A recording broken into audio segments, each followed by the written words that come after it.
side of things, welcome on in. Uh, we are playing more Assassin's Creed Origins today. Specifically, though, we are going to be taking a look at the Discovery Tour. Peter, you came in just on time. So we finished the main story. I know people were saying, "Hey, you need to do the DLC. You need to do the DLC. You need to do the DLC." But hear me out. I could play weird indie games instead. Like, I understand that people really love it, and I think the DLC is really good, and I intend to play it certainly on my own time. But whether or not we will get to it here on the channel remains to be seen, because with Reloaded now out, with the Killing Stone dropping on Wednesday, suddenly the weird indie games are having a field day. And because of that, I want to respect that and play the games that I'm super duper excited for. So this will be the last Assassin's Creed Origins stream for at least a little while. So we're going to take a look at the Discovery Tours, and we're going to see how they do relative to everyone else, right? Because the base game was frankly disappointing. And so we're going to see if the Discovery Tours do a better job than the base game actually managed to do. Yeah. Cool. So, without further ado, let's hop on in and let's see what we got. So there's not going to be a lot of combat or like there's a lot of walking around because it's literally walking tours, and that's an interesting format. So this will be really fun. I am looking forward to it. Good is maybe not the right word for the DLCs.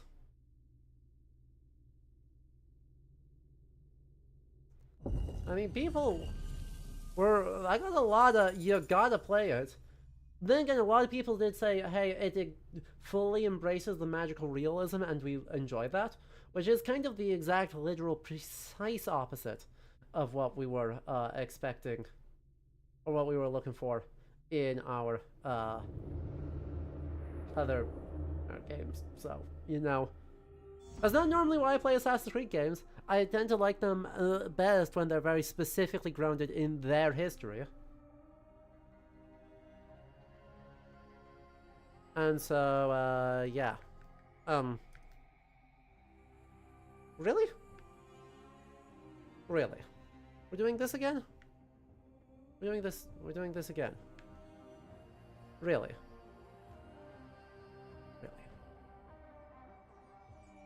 Fine. Give me a second, because my controller can decide, hey, what if we don't?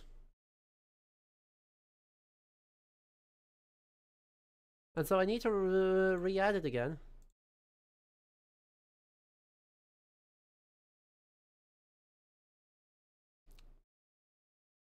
And then, cool.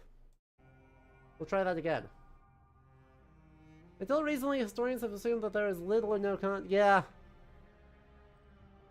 I see what you mean, this dude, on saying, hey, there's the weird things happening there. With content curated by Egyptologists and hundreds of images sourced from museums and libraries around the world, we hope to share with you the passion that inhabited us for the 4 years it took to develop Assassin's Creed Origins.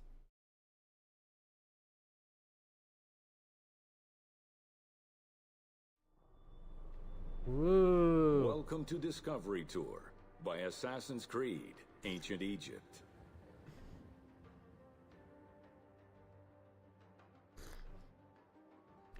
Guided tours will take you through majestic landmarks and acquaint you with ancient Egyptians and their culture.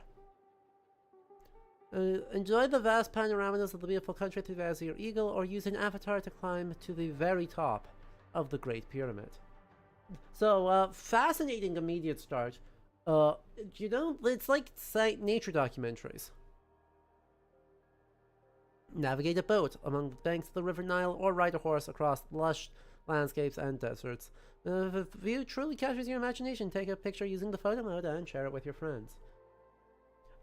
Also, yes, you are correctly noting, I don't know if they are going to make it distinguish in any significant way between ancient and Ptolemaic Egypt. It's one of my big problems with descriptions of Egypt. Like, oh, the Discovery Tour has us playing as Aya for some reason. Okay. Alexandria, planning of the city. Welcome to Alexandria, planning of the city.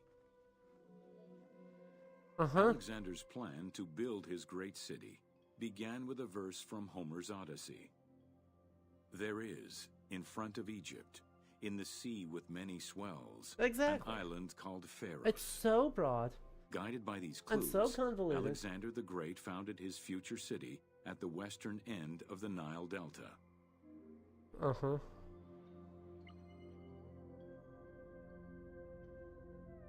Okay, well, and it's the Alexander Mosaic of the Battle of Issus between Alexander the Great and Darius III. Yay! So the immediate thing I'm noticing is the narrator's voice is very space documentary, right? Like that's the specific point I'm hearing, is very, very natural history or science museum. Though Alexander considered this location ideal for his great city, it presented considerable challenges. Too difficult to access during storms, the surrounding swamps threatened disease, and the limestone soil prevented the growth of healthy crops. However, due to the influence of his mentor Aristotle, Alexander the Great recognized that the true value was its strategic emplacement. Alexander knew that in controlling Pelusium to the east, Memphis to the south, and his crowning glory Alexandria to the west, he would create a triangular stronghold, allowing him to control the entire delta while giving him access to the Mediterranean. Okay.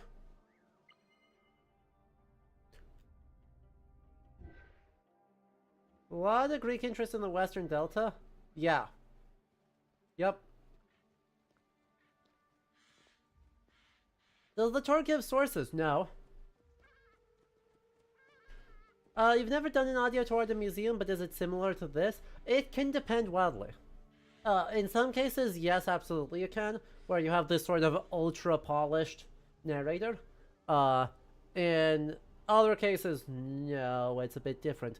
But it is immediately falling into my pet peeve. The Great Walls of Alexandria had a humble beginning.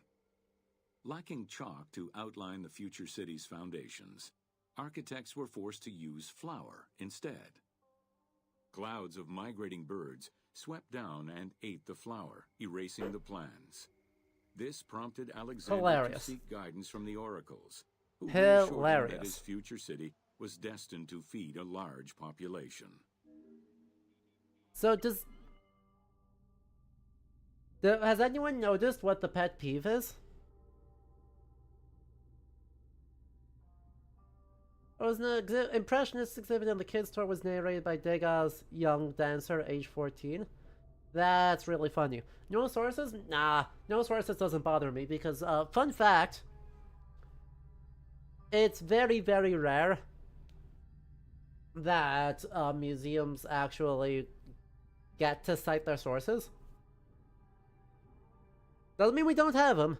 It just means that when push comes to shove, there's no there's no space to be able to actually put in citations for everything that we would like to.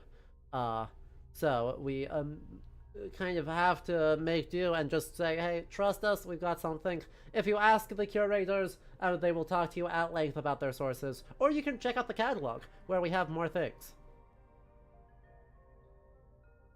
It would have been so nice to have Abubakar Salim do the narration. That would be way better. Okay, that's not what I'm thinking of, but Dreaming of Infinity, that rules. And absolutely they should have the voice actors for the game do the narration. And, I mean, to some extent, right, I don't think doing it in character in the way they had, like, Sean and Rebecca do parts of the Assassin's Creed Valhalla Discovery Tour in character is necessary, but having something of in character would be so much better. But my pet peeve is that I actually hate when the audio tour and the text labels are the same thing. Genuinely. Actually so annoying.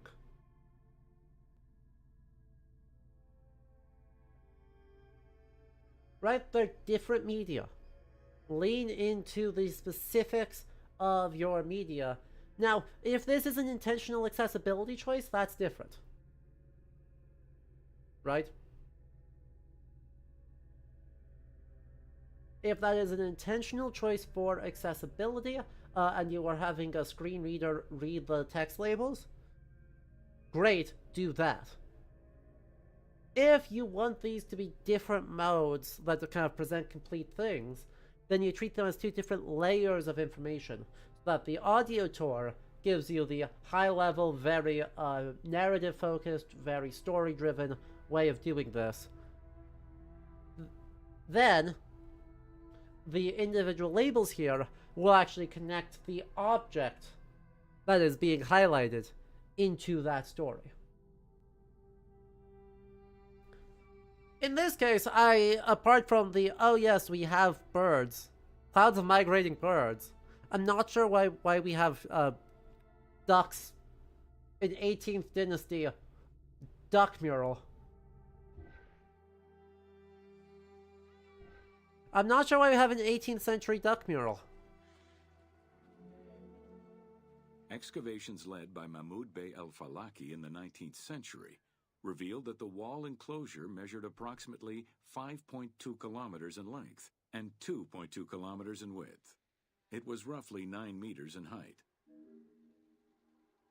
Exactly. Excavation, View of the obelisk of Tutmosis III seen from the walls of Alexandria, 18th century, Matt.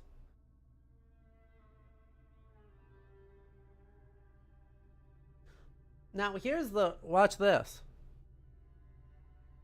Watch this. View of the obelisk of Tutmosis III. View of the obelisk of Tutmosis III.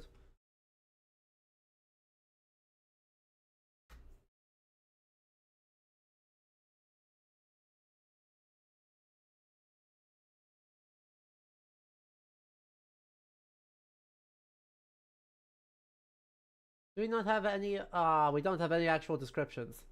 Boo! I was hoping that they'd have a nice, long, detailed description. But no. No, they don't. That's so sad. They baited me, chat. I was gonna do a bit and be like, look at how much more information the museum has available about this piece. And then it turns out, surprise, no, actually, never mind.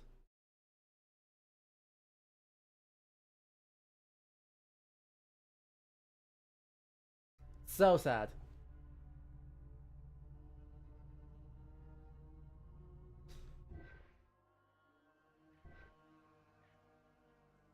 But hey.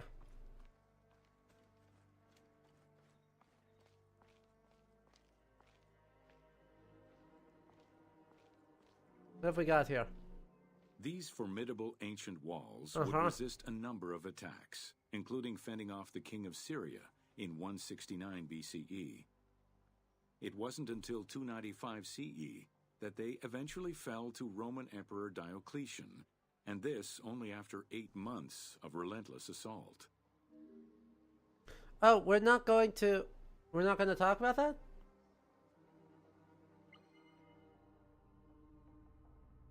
Okay.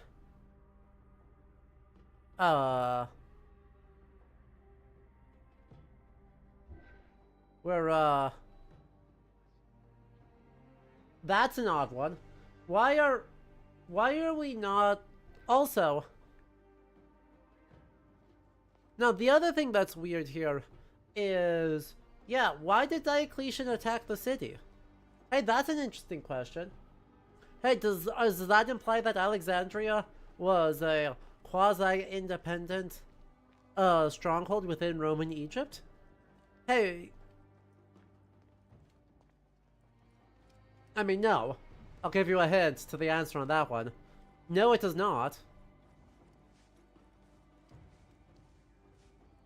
But, cool, that would have been a cool thing to go into more detail about. Alexandria's principal architect, Dinocrates, chose a Hippodamian grid plan. The grid It's always a maximized rebellion. functionality. Yes, with obviously. wide, straight roads It's Diocletian. and canals There was running nothing beneath but them. rebellions. It's the 3rd century. Alexander recognized the military value of the city's design. The wide, parallel streets gave him optimal surveillance of the city while allowing the unobstructed flow of troops. Again, this dude, it's a Diocletian. I mean, I hear ya, and I agree. And you're right. But I feel like to some extent that comes with the territory. Like, Diocletian and going maximum violence to solve every problem, name a more iconic duo.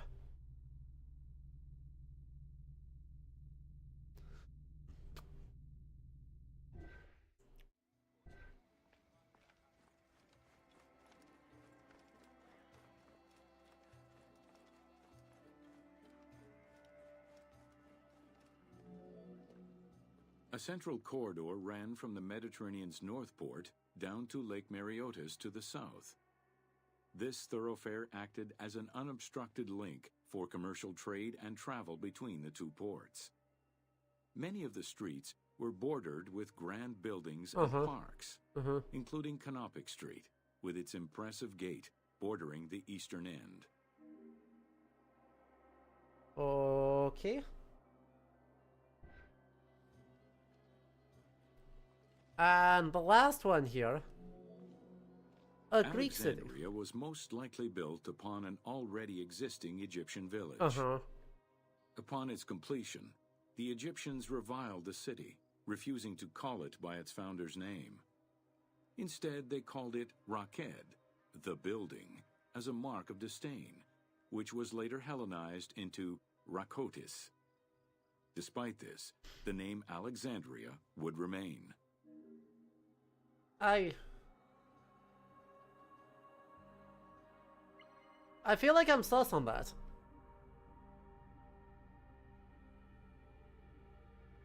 What is their source? I'm gonna actually check their source on this.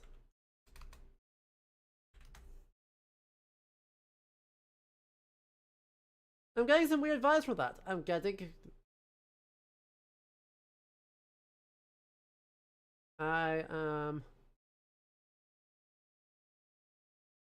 weird vibes from that.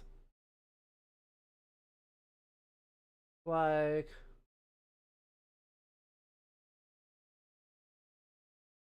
okay.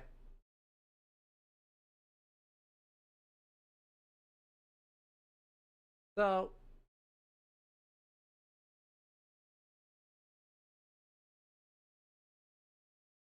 let me see.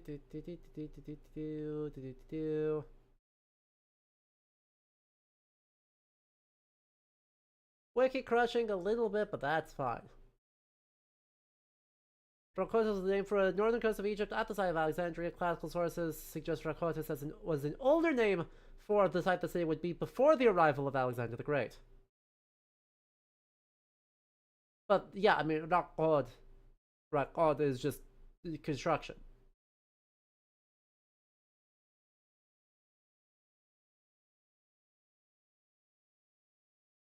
So, right, even 20... John Baines, possible location of Egyptian word for Alexandria. Let's see if this is still intact.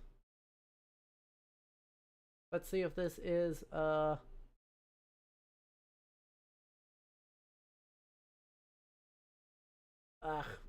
No, it's a $30 access again. That's annoying.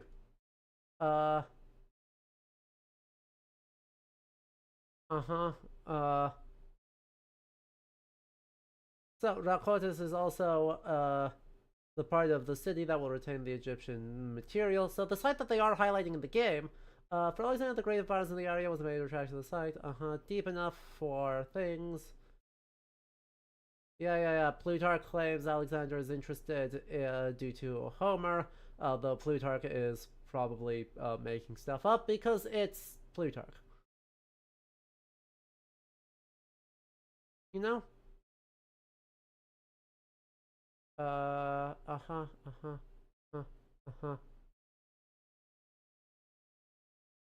Blah, blah, blah. Ephesus. These are all other cities. That just talks about other cities. Cool. Annoying. Annoying that I don't have access to things, but still, the Egyptian corridor, what are you? Uh-huh. So, Egyptians may have continued to refer to those cities records and some cases resented its evidence. So their source for this is actually by Michael Chavot. Let's see how the if we have access to this. Do we have access to the full text? I do, but I can't read French. So, that makes it more annoying. Chat, any of you able to read French?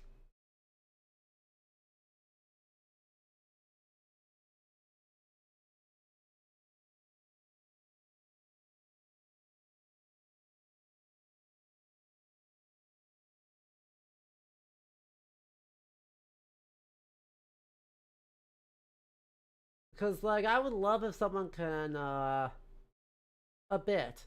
Well, if anyone can, take a skim through that and see if you can actually find the relevant section. Right? It looks like this. Placement which is called Rakotis, maintained part of the city of Alexandria, situated on the left side of the arsenal. But yeah, see if there's somewhere in there if it actually specifies, like the resenting, or if that is kind of fully like a, I don't know, maybe possibly there may have been like some signs that they didn't like it.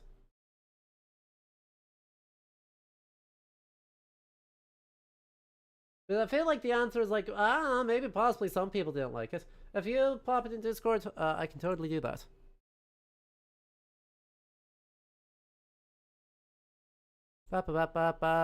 It's in the Rant Assassin's Creed. They claim that.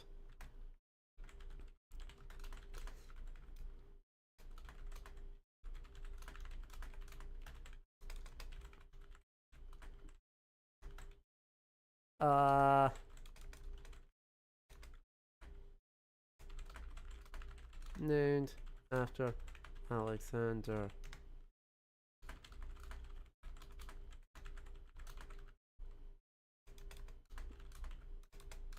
They're trying.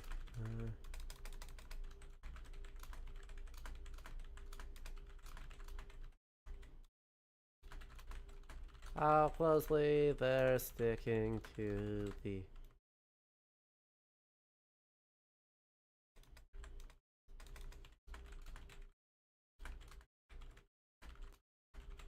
There we go.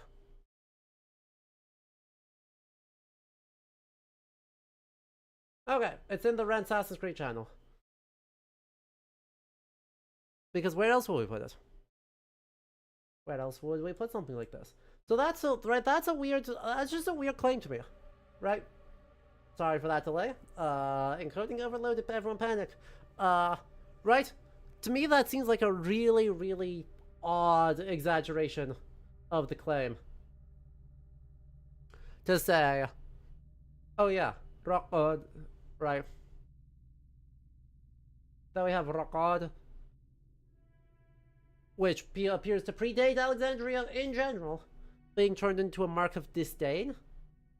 Specifically because they are fine with the city, but don't want it to be associated with Alexander. Like that doesn't strike me as particularly plausible.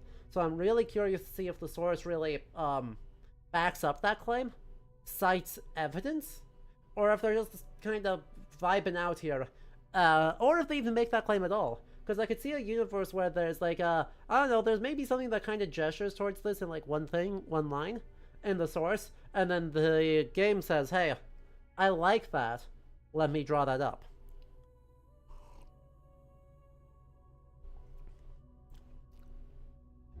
Like I don't think that's correct.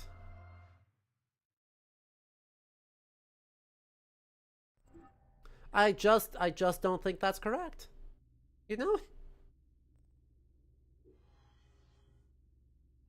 I just I don't believe it.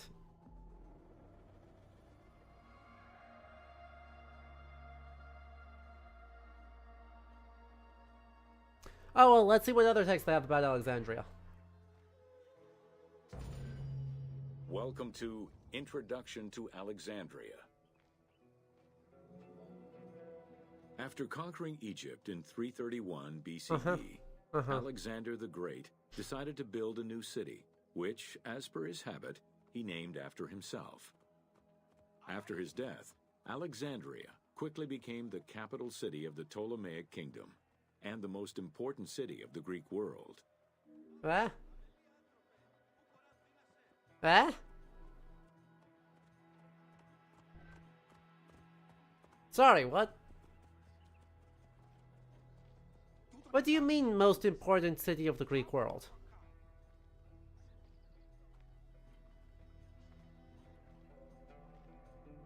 What?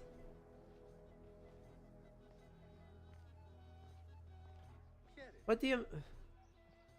And there's like 8 options that would all disagree. The city was built between the Mediterranean Sea and Lake Mareotis, which resulted in Alexandria becoming a crucial cultural hub and trading center. We need to get Bree in here to be annoyed.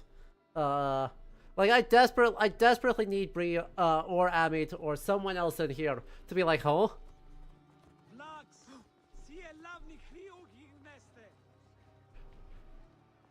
Because, my god, does that not make sense to me to say Alexandria is the most important Greek city in the world? Like, important? Yes.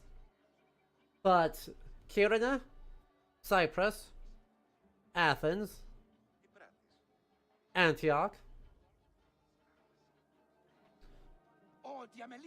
the Greco-Bactrian cities,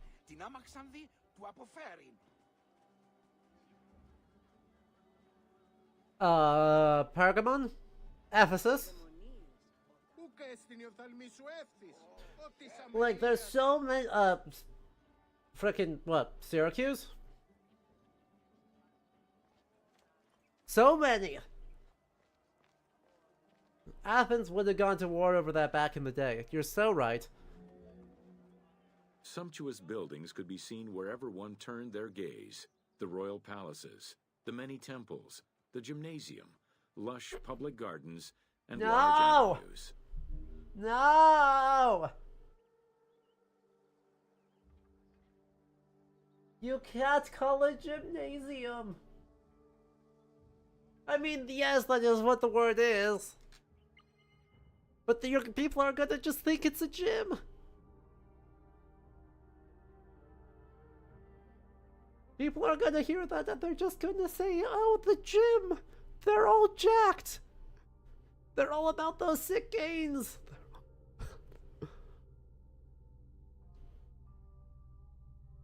Basketball!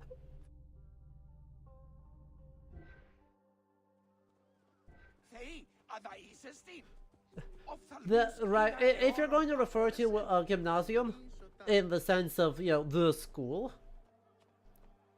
the European sense, you gotta call it a gymnasium.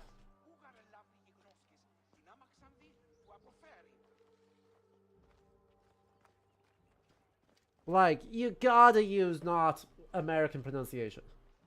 I didn't know the ancient Greeks had protein powder.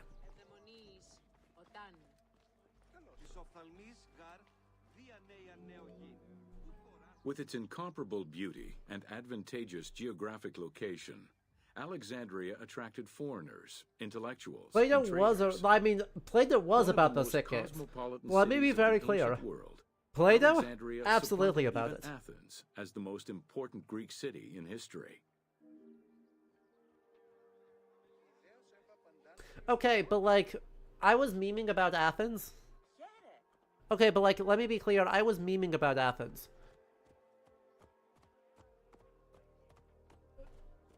So I was actually looking at Cyrene and Ephesus.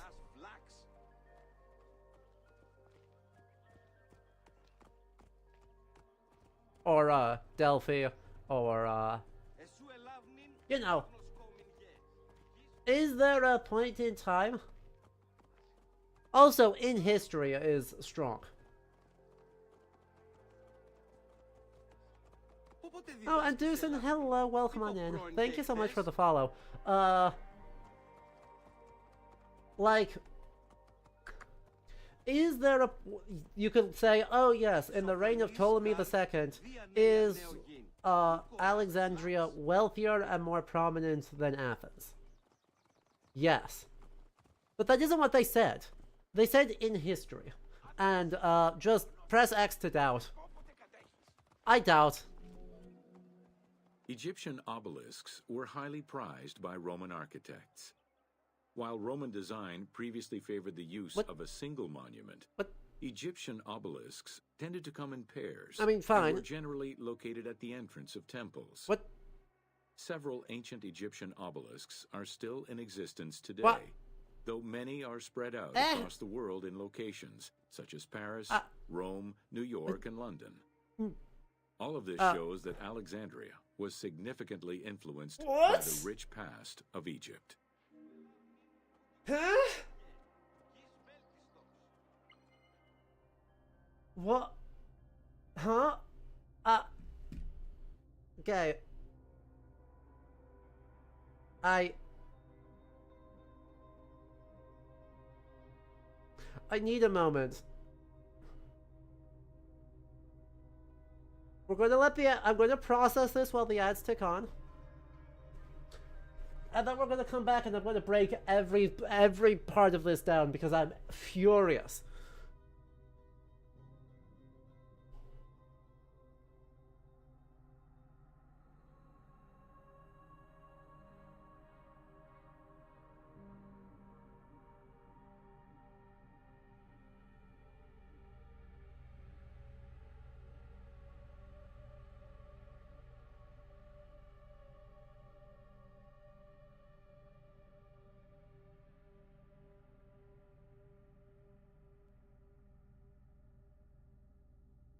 We breathe in, we breathe out.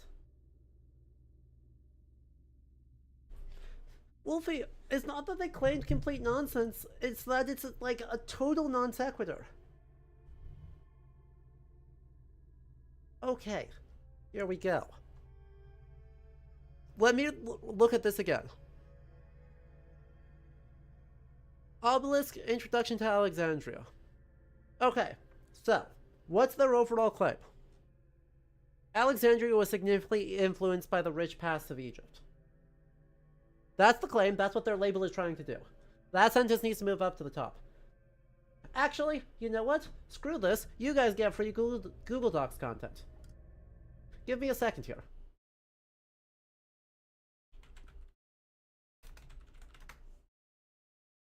We're rewriting this, because I'm that mad. I do need someone to, I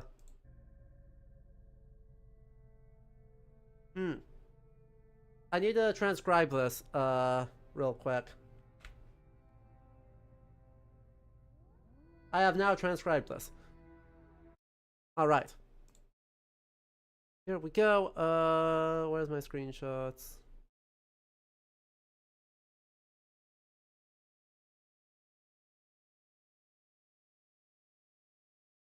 There we go.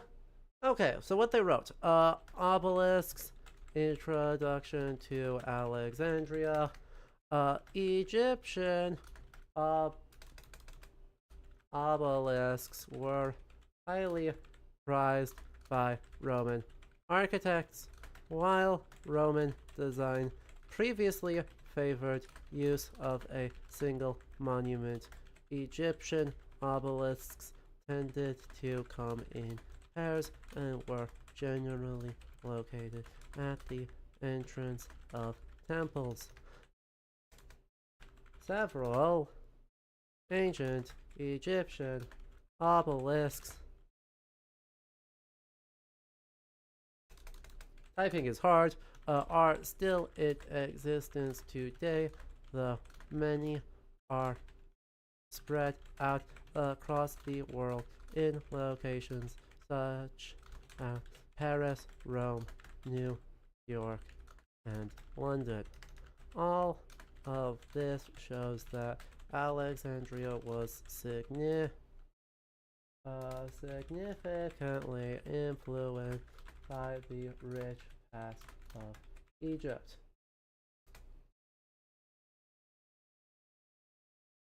Okay, Google Doc content. Here we go. You all thought that you were going to escape me rewriting labels. You all were fools. You all were buffoons. The Valhalla tours were really good except for the times when they were catastrophically wrong.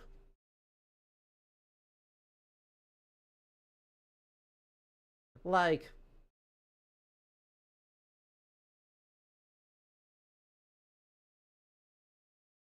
you're here for Angry Museum Theory. I mean, aside from that clause about Roman monuments being solitary, which you do not know, all of those sentences are correct. Here is my verdict on this. All of those sentences individually are correct. Together, it is garbage. Collectively, you learn nothing, you say nothing, and it just doesn't make sense. So, typing is still difficult. Bad.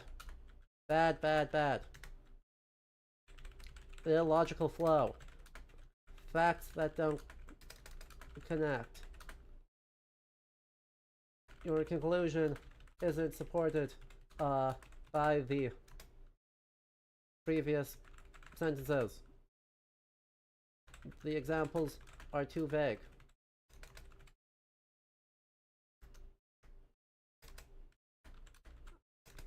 I don't care about Rome.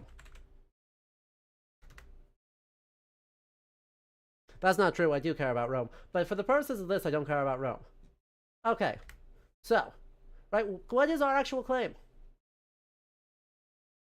This is our actual claim.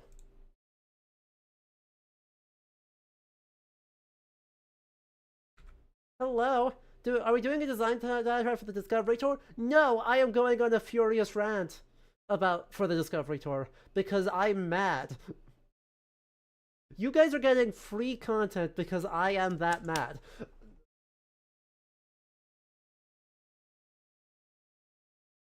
So,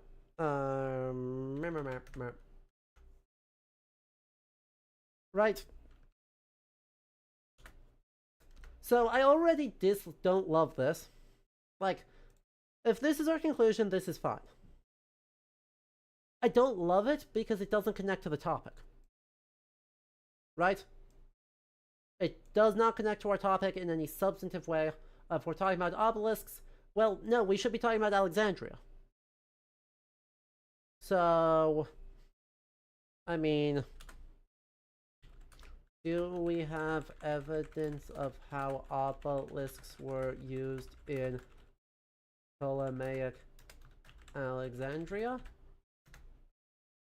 Are there surviving obelisks in the vicinity that people from earlier periods? Did the Ptolemies relocate older obelisks into the city? Those are my immediate questions, right? If we're saying Alexandria obelisks, I expect to have answers to at least one of these three questions. Right? Does anyone else have any questions that they immediately think of? Right, well, we are like, yes, we are using obelisks as a case... Oh, scroll. Scrolling. Scrolled.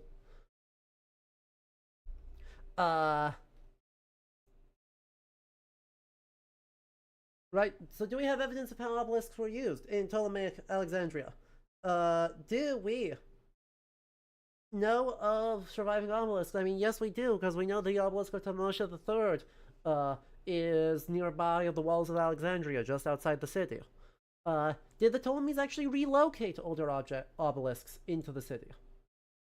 Because from these two sentences, right, the topic and the argument sentence, that's what we're expecting, right? Obelisks as a case study for how traditional Egyptian architecture was incorporated into the design of Alexandria. What do we get? Talk about Rome.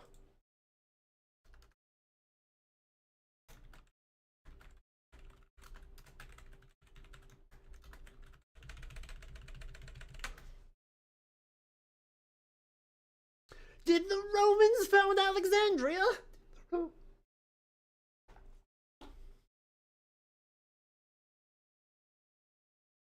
Hi, Brave New Oracle. I'm angry. This is one of the worst labels I think I have ever seen in a video game that is trying to do museum work. And I'm so mad about it.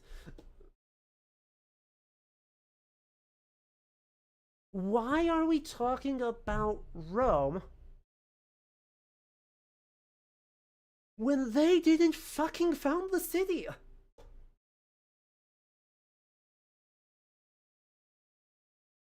Hi!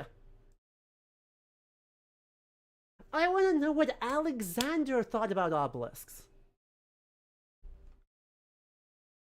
I want to know what Ptolemy Soter thought about obelisks.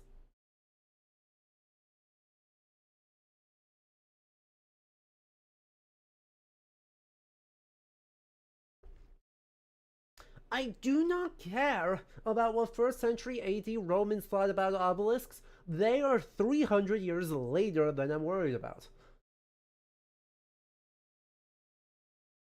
Also, yeah, if we said, hey, we didn't want to do this, if we didn't care about this, and we really just wanted to talk about obelisks,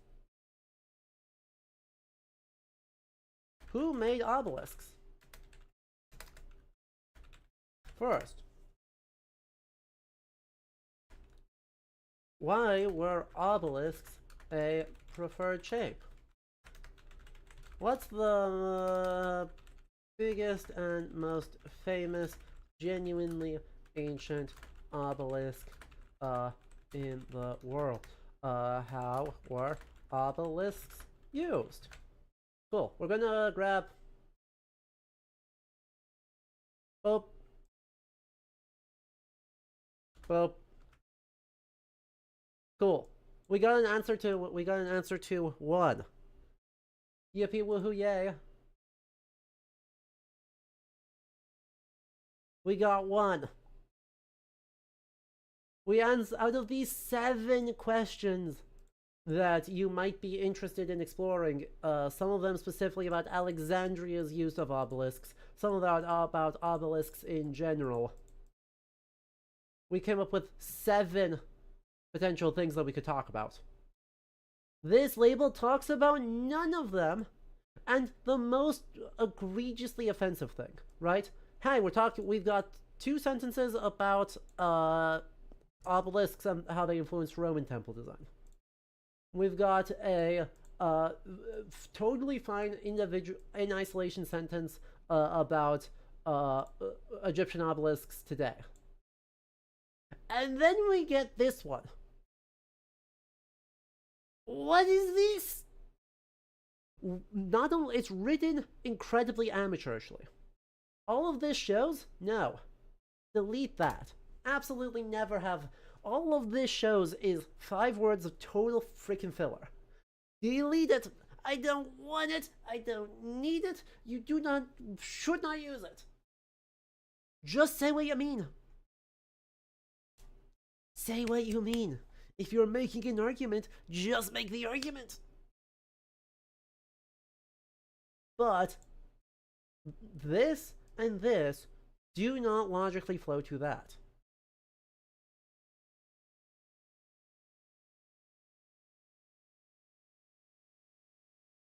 So, this object label is bad and stupid, and I hate it.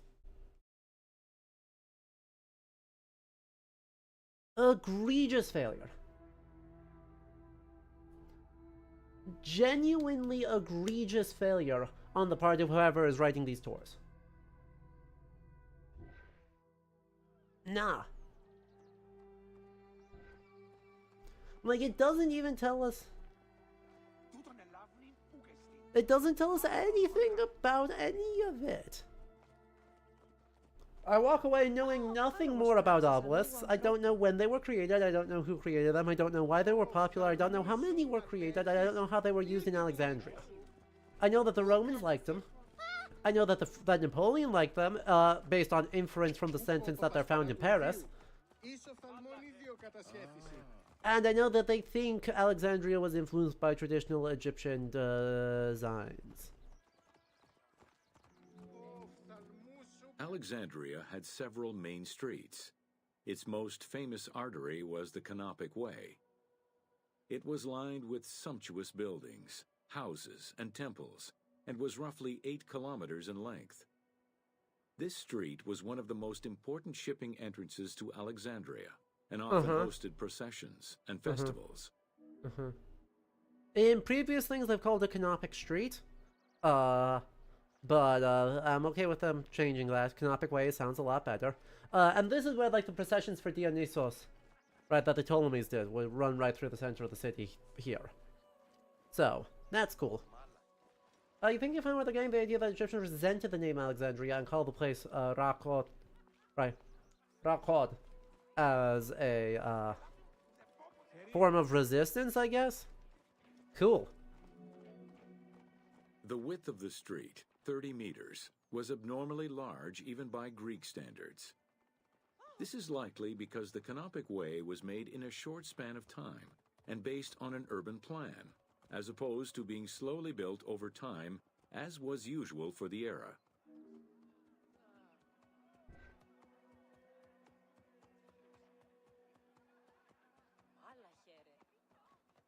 Oh, okay.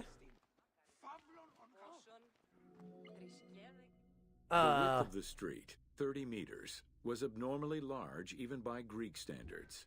Where are we comparing that to? This is likely because the Canopic Way was made in a short span of time and based on an urban plan, as opposed to being slowly built over time, as was usual for the era. Amber Modo, the last one is early modern, or the next one known is early modern witch trials.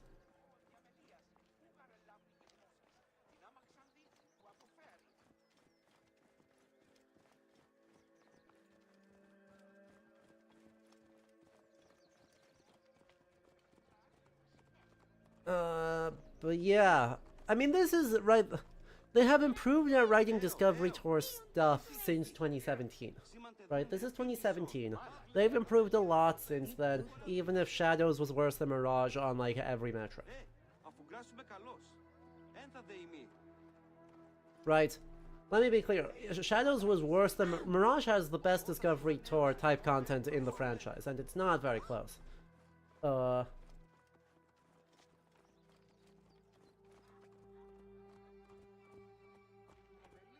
Over. Anyway. The thing that I didn't like about this label, right? The thing I did not like about that label is, it's fine to talk about, oh, this street is big, because the street is big. The street is, like, huge. But, compare it to other Alexandrian cities.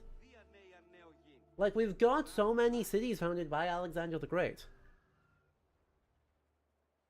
Is this unusually wide for Alexander's constructions? Or does Alexander just like big-ass streets?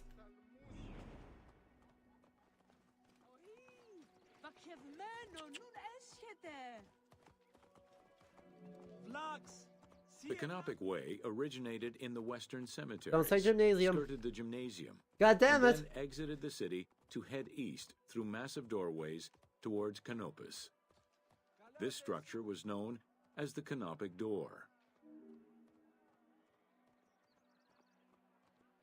The official name announced on the stele would never impose itself, not even under an eventual abridged form. Thus much the Egyptians never knew Alexandria by any name other than Rakot. The Greeks applied the Hellenistic form Rakotis to a simple quarter of the city.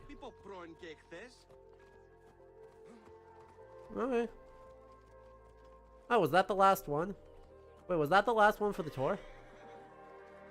That, okay. Oh. God, that's so many tours for just Alexandria. What the hell?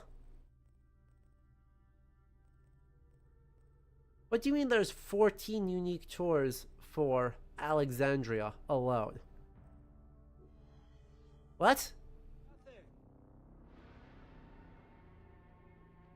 Okay, but that's not saying anything about actual dislike. That's simply observing the fact that the Egyptian name for Alexandria consistently becomes Rakot.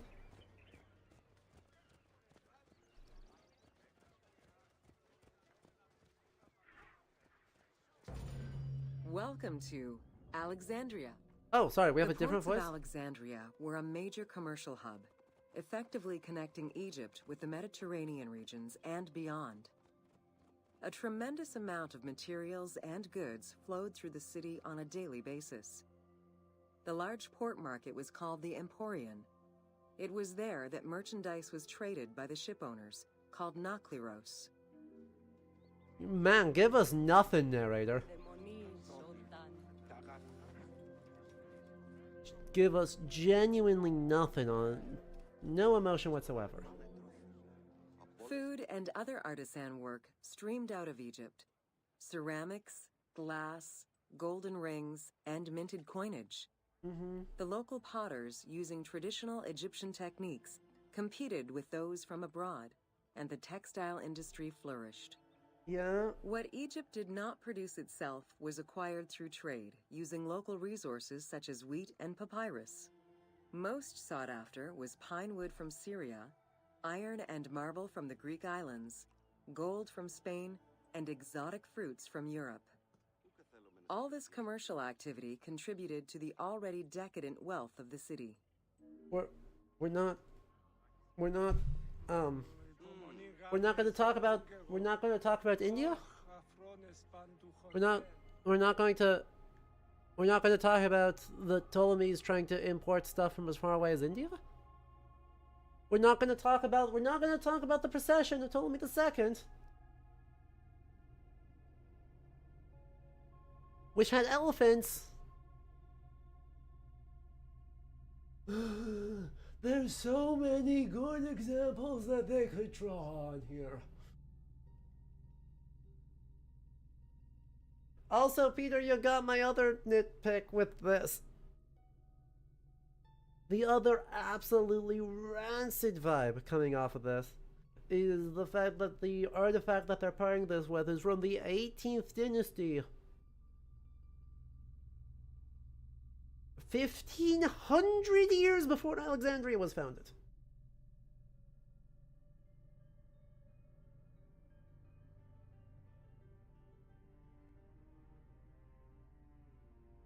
Like, why are we doing this? Why are we doing... Oops, all Egypt. No, it's not even all Egypt. We've only had either, like, reconstructions, artist renditions, or 18th dynasty artifacts. It's not even oops, all Egypt, it's just the 18th dynasty.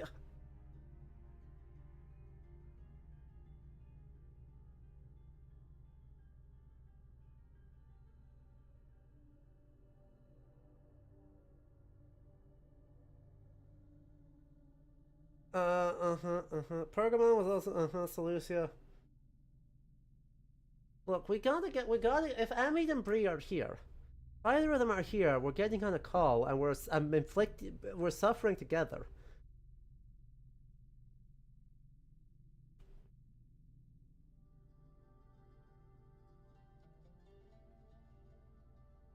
Let me ping people.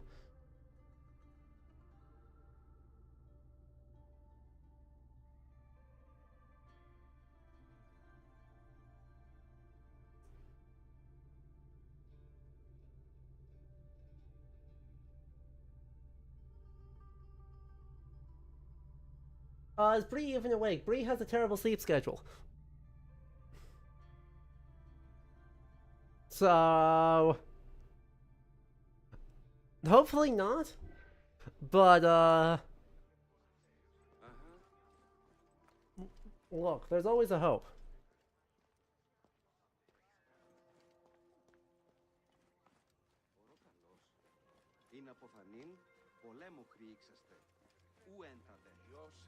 Alright, what have you got for us now?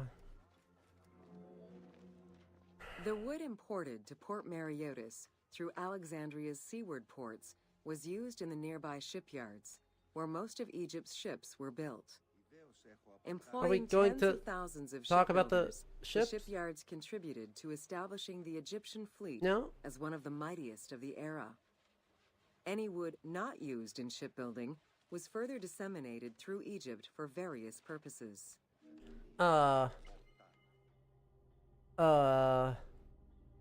Okay. Why are they... what woods are they importing? What woods are they importing? What ships are they building? What's going on? What's going on here? Like... tell me about the boats! Are we just, like, you showed a catamaran. Showed other things. Peter, if we get into your, like, specialty, right now we're doing all the Alexandria stuff. But, especially if they are pulling, more, New Kingdom material in. We can get you on later. Yeah. Yay. Give us more.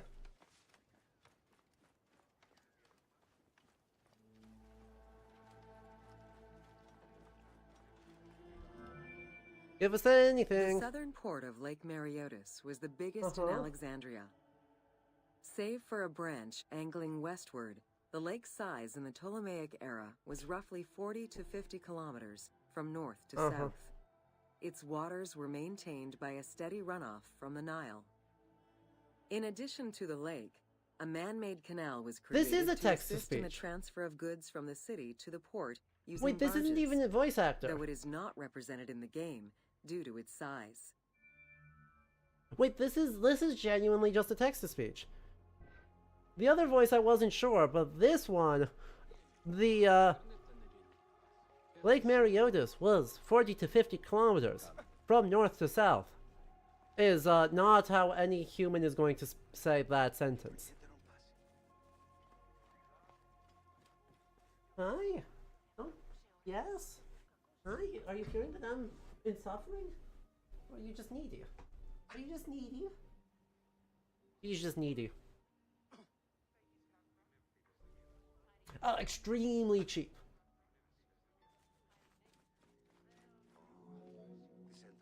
Banking was one of the most distinctive innovations brought by the Greeks to Egypt. The centerpiece of Alexandria's wealth was the royal systematization of taxes on almost everything. Basic items such as salt, oil, beer, wheat, and linen were heavily taxed. As a result, the royal treasury of Alexandria was able to ensure the economic stability of most of the administrative areas of Egypt. Okay, that was like the most acceptable. This feels like, I mean, I wish you would have given us the actual like numbers. The fact that it's like 1/6 or less, but you know.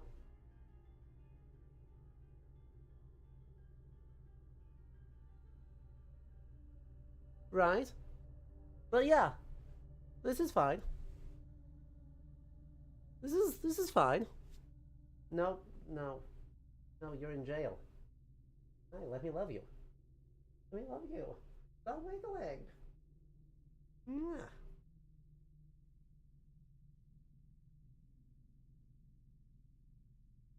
Mwah. Okay. I thought taxes were already systematized. Yeah, that's an interesting question. Aw, Mashing Miss Reptile says hi, Winter. Aw.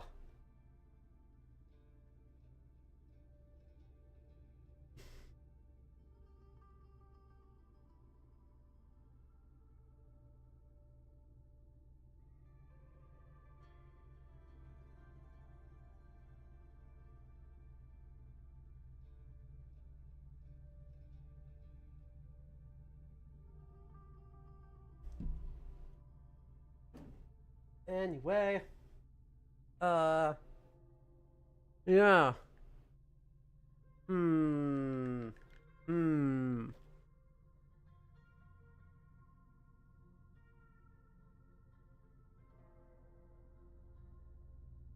Let's find out. Let's find out.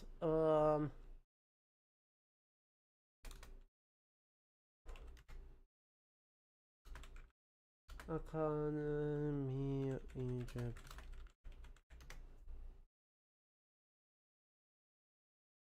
Gee whiz, this looks like a great. This sounds like a great spot to do.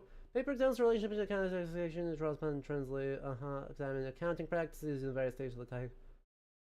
The paper argues that accounting was fine-tuning an ancient system of human accountability function. I wonder if one of the differences here is the introduction of money. Peter, you got there right ahead of me, but the same track. I'm really wondering if it's cash that is the actual, thing they're doing. And they're just being weird about it.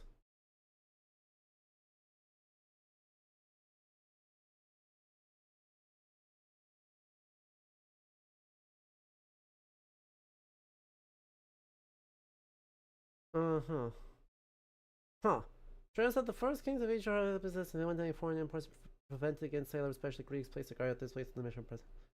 This guard's placement called Aquatis now part of the town of Alexandria. Oh, you found the syllabus from a lecture that part of a ship thing in Egypt? Amazing.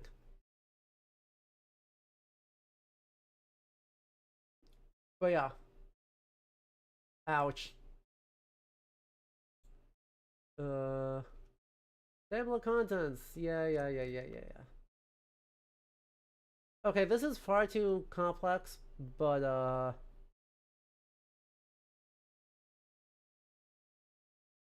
this is wildly complex, and I am not going to be going through this in detail. However, I think quite clearly there's a lot to be said about taxation in the New Kingdom. So saying that the Ptolemies introduced taxation and systematized taxation, just by the length of the PDF, at 392 pages long, I think is demonstrably false. Agreed? I think we can agree on that front. That, this is demonstrably false, in terms of the idea that tax collection, was a Ptolemaic innovation brought by the Greeks to Egypt. But I'm pretty sure in this case they're referring to coinage. And they just are not correctly distinguishing fiscal economies from economies.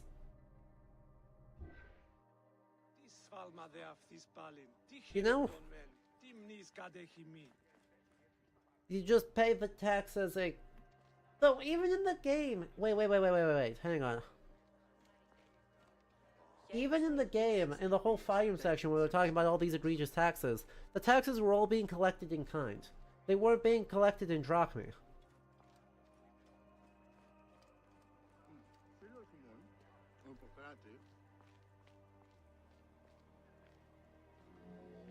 So maybe I'm just By the confused. late 12th Maybe I'm just... century, the channel know? feeding the lake from the Nile silted up. Lake Mareotis lost its connection to the Mediterranean, as well as most of its water, as the lake slowly evaporated to a fraction of its former size. In modern times, Lake Mareotis is being kept alive through irrigation. However, only about 17% of its original size remains.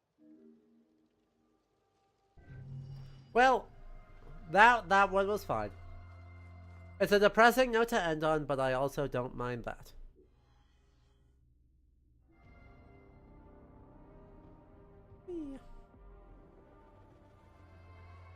Tell me more. Welcome to Alexandria, City of Celebration.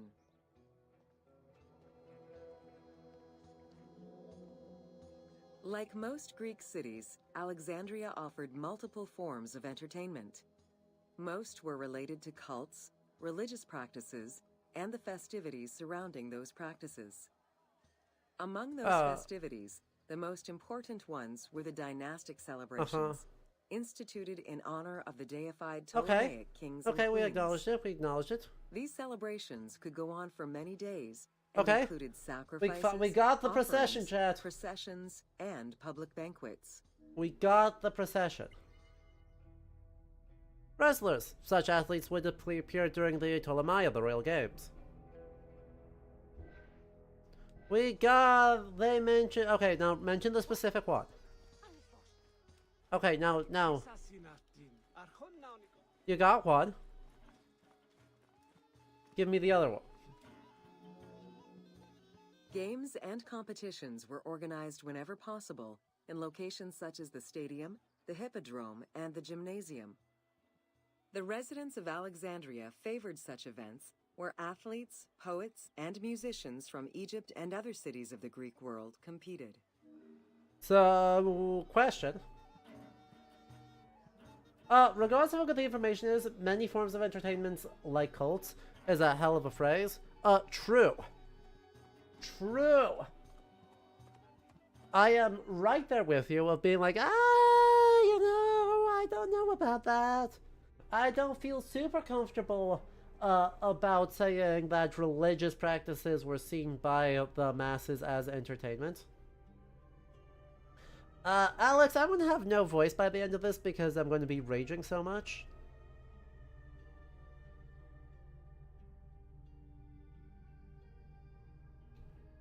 So...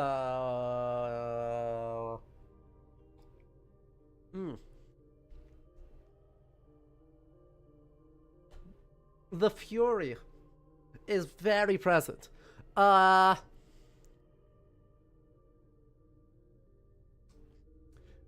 Yeah, so the previous label salvaged itself by immediately then focusing on the public processions, where the very public service of the cult of the deified king absolutely is entertainment. Like, that's part of why you're showing off, is you are providing entertainment for people. I'm telling you, they think it's because they're jacked. But... Question.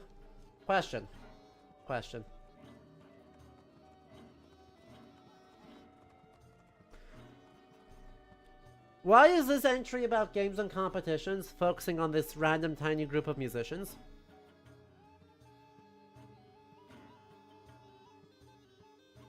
Question. Why is this one about games and competitions? And athletic, like... There's a hippodrome that way. You can see it in the distance. There's a hippodrome over here.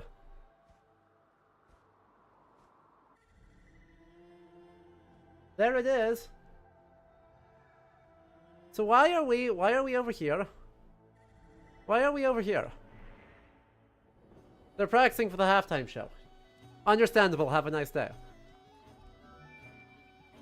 Like all good Greek cities, Alexandria had a theater. The architecture of this structure is Roman in style. This is because the team duplicated a theater from Cyrene. Roman theaters were usually semicircular and built from scratch on a flat area with structures designed to enhance oration. Greek theaters were more oblong in shape, similar to a horseshoe, and favored the slopes of natural hills to support their acoustics.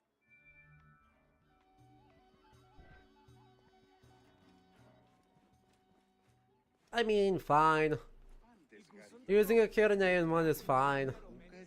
At the theater, one could witness the plays of contemporary comic and tragic authors.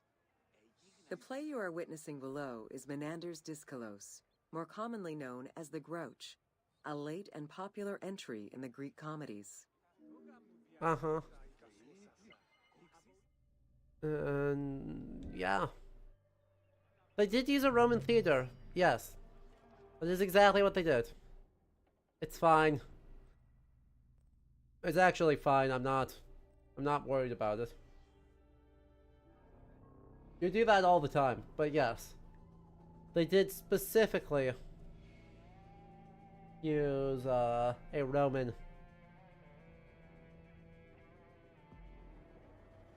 theater. Sure, tell me about education in Alexandria. Uh-huh.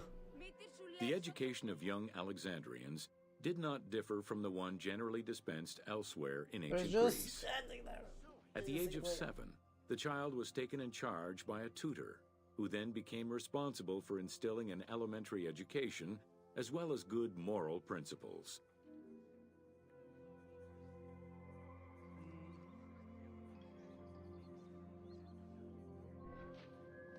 Okay. Moral principles. Yay. Teaching was generally done outside, in the open air. In the gymnasium, students were taught not only sports, but also topics such as rhetoric, Oh yeah, no, philosophy, let's not talk about music, that. and poetry. All things deemed essential to one's education at the time. Nothing to say about gender?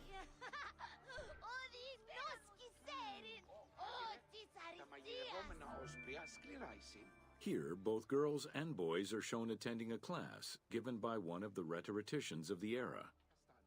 The team made the choice to show both genders attending class within the context of the game world. Even though it is historically inaccurate, the team felt it was not necessary to prioritize historical sexism over inclusive gameplay. There you go. There you go. I wondered if they were going to acknowledge it. But, yeah. Right, I agree with that. Right, I agree with our decision here.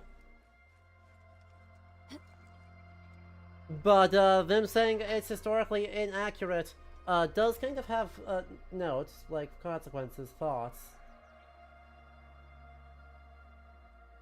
Like, you know, because they could have education, but, like, it just had to be done privately.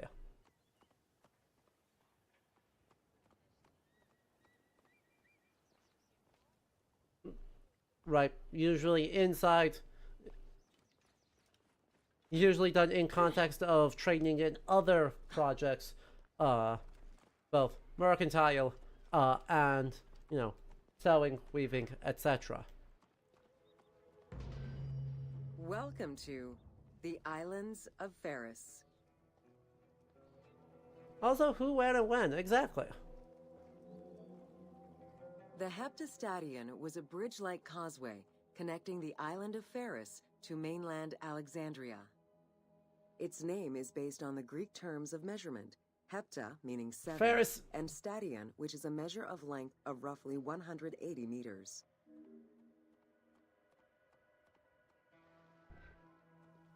Exactly. Right?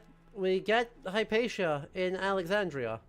Since its but we also construction have would separate lots the Grand of Port to other the east women and the Port of who were Eunostos to expected the to know west, poetry. it was designed with channels at each end. These openings allowed passage from one port to the other.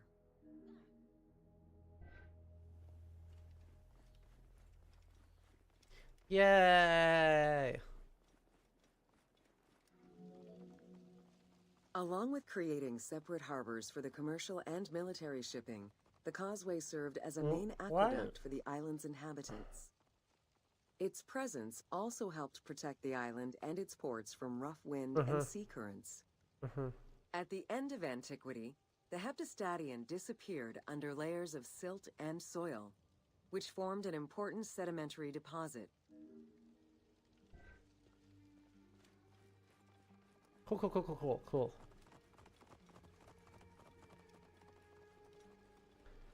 Hey, why did we just get 3 entries about the Heptastadion?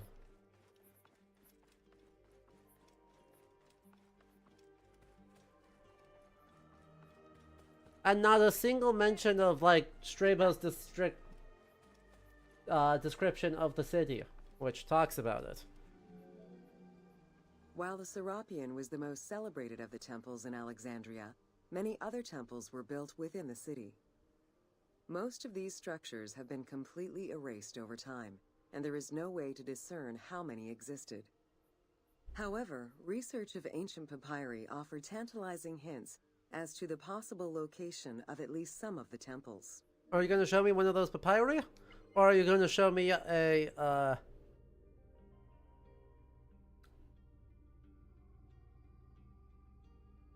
Cleopatra's Needle?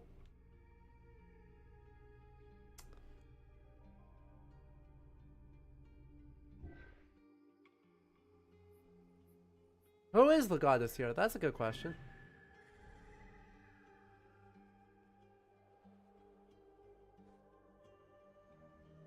The meter?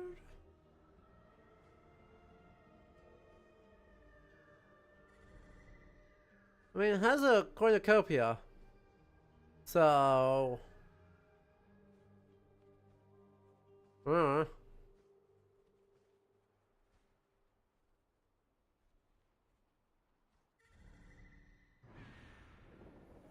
Should be Esat. It could be Esat. That would make sense. Yep, Esat Fortuna. Both papyri and coins reveal evidence of many temples built for the gods. Poseidon, the god of the sea, likely had an edifice in his honor west of this island, as well as on the mainland. This temple next to you is dedicated to Iset Feria, the divine protector of the lighthouse. Iset! This location hosted annual celebrations in the month of April, known as the Sacrum Feria, in connection to the lighthouse. In her incarnation as Iset Fortuna, the goddess carries a rudder and a cornucopia, both symbols of good luck for navigators. Cool. Vatican Museum, Rome.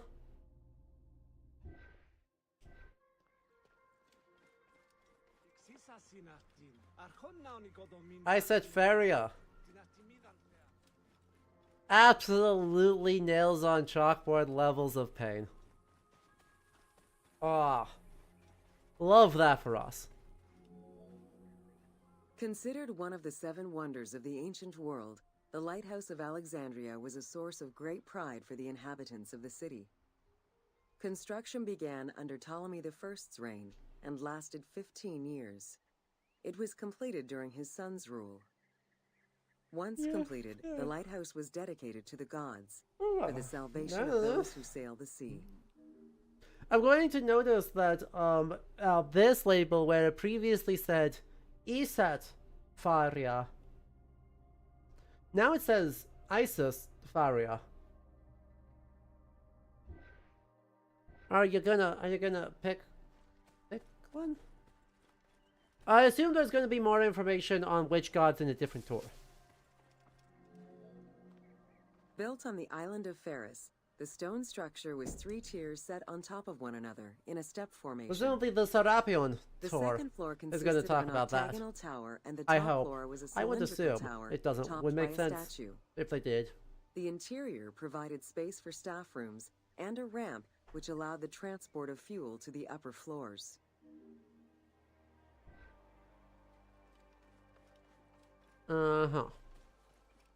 Where are you getting that information? Like, I mean, it's fine, but like, where are you getting it? Essential to safe navigation through the rifts and shallow waters, the Pharos was a functioning lighthouse with a beam reportedly visible 50 kilometers away.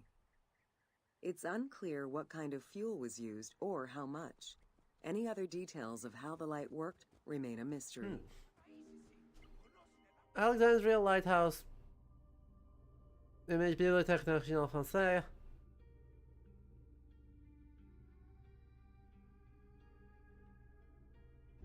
Cool. I would love a label about that, because that's a really cool 16th century Arabic manuscript.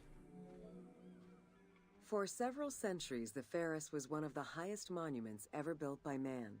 It measured roughly 110 meters in height, Right? compared to the Pyramid of Giza, which was around 140 meters tall.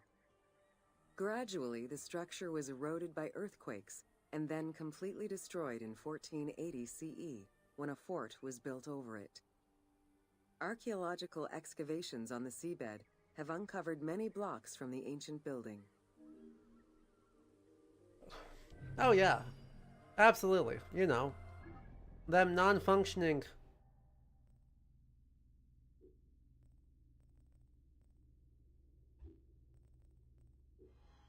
ones. Definitely. Yep.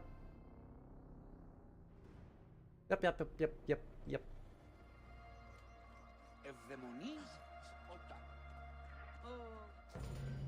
Welcome to the Serapion of This- Alexandria. Okay, I'm gonna be real. This text-to-speech is putting me to sleep. In a city of numerous magnificent attractions, the Serapion was considered to be the most beautiful temple of They Alexandria. didn't. They didn't build a non-functioning Located one. southwest of the city, It's just on a they small hill implied known as things. The Acropolis. The sanctuary was constructed during the reign of Ptolemy III, upon foundations which had existed since the reign of Ptolemy I Soter.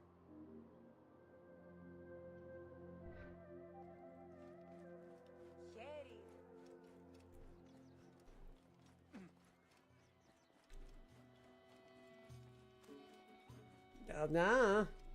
And I don't think we can totally assume that, but we could definitely partially assume that. Visitors of the Serapion climbed 100 steps to reach the courtyard. Libraries were installed in the porticos surrounding the square building, with its roof and columns adorned with gold and gilded bronze.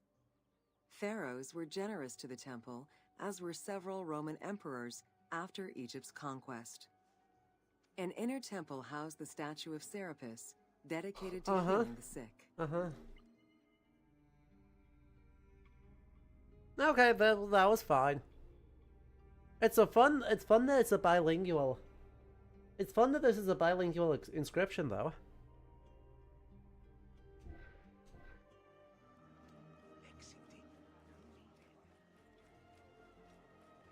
There are so many options.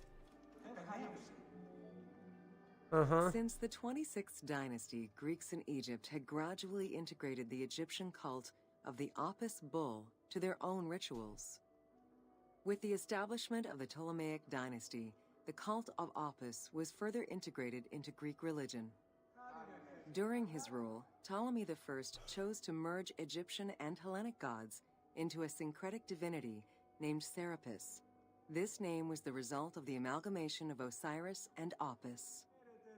With this new deity, the Ptolemaic dynasty managed to accommodate similar belief sets for two different cultures, bringing about a new dynastic cult. Okay. Like, that was fine. That was fine.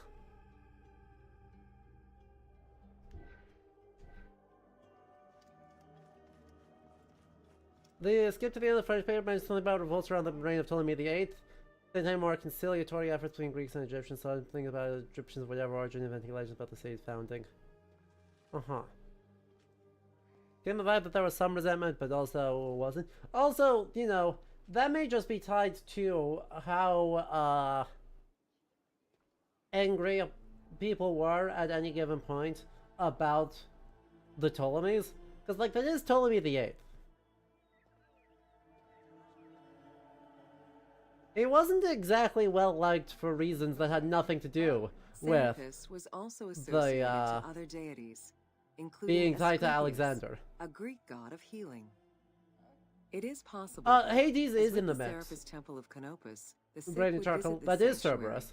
sleeping there overnight in the hopes of being healed within He's its in the hallowed mix. halls. Serapis was also associated with other deities, including Asclepios, a Greek god of healing. Cool. Serapis, Isis, a snake, and Harpocrates. What gods make up Serapis? Yes.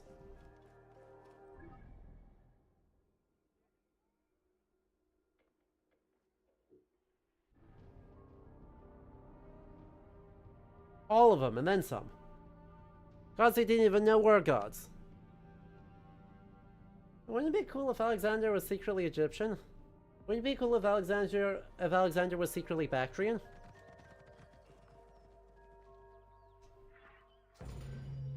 Welcome to the Mosaeon of Alexandria.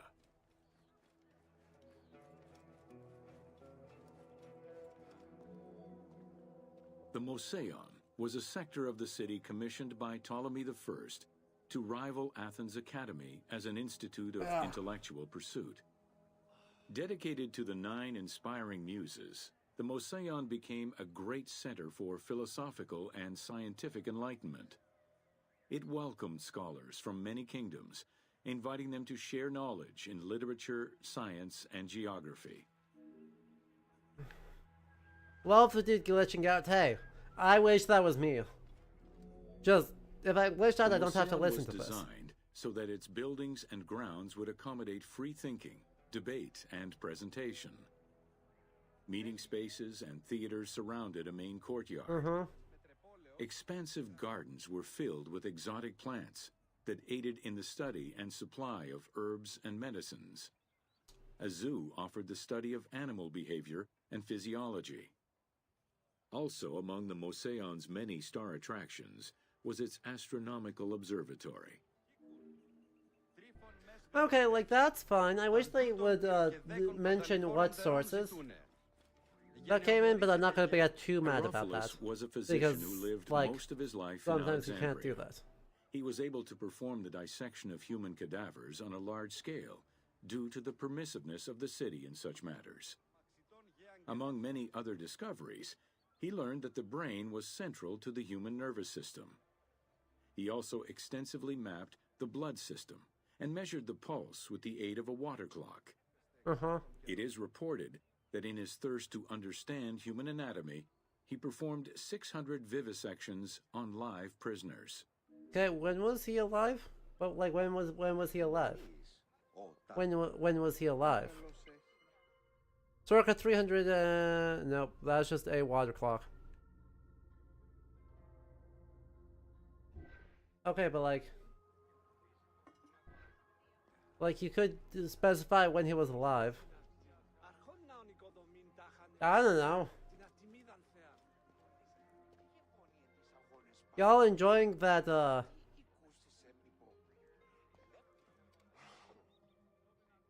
Man, I just wanted to join you. I wanted to join you walking into corners. Aww. It looked so much fun, though.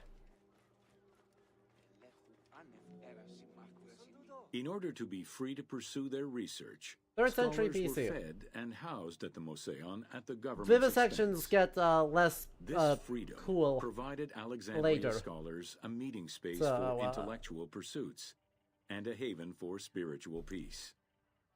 Though nothing remains of the original Mosaeon, it lives on as the legacy of our modern museums.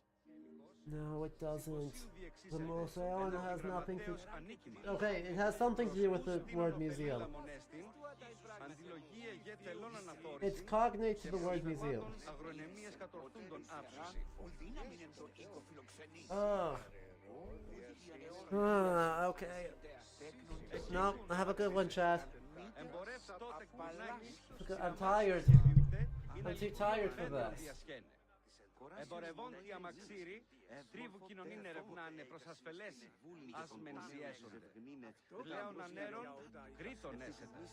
So the word museum is a calque, or a borrowing of the word museum.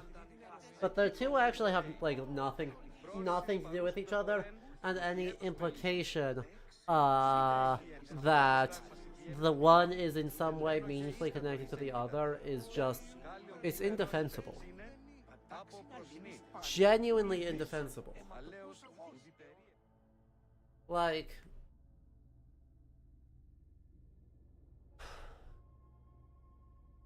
what do you mean it lives on as the legacy of our modern museums?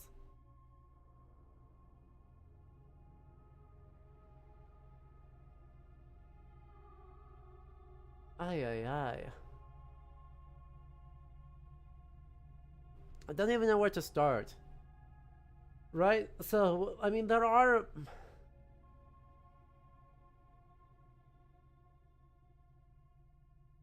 The thing...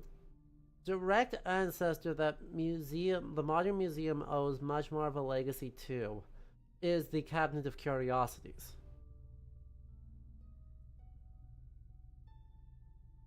We're looking at 16th, 17th, 18th century collections, not what were they doing for sort of research and study in the 3rd century BC.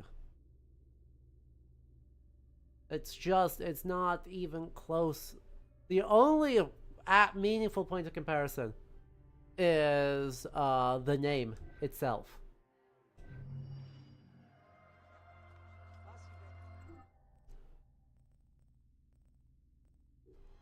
Also, I'm going to point out that they're listing the Great Library as not part of the museum. They just in their tour structure strenuously implied that the Great Library and the museum are two different structures.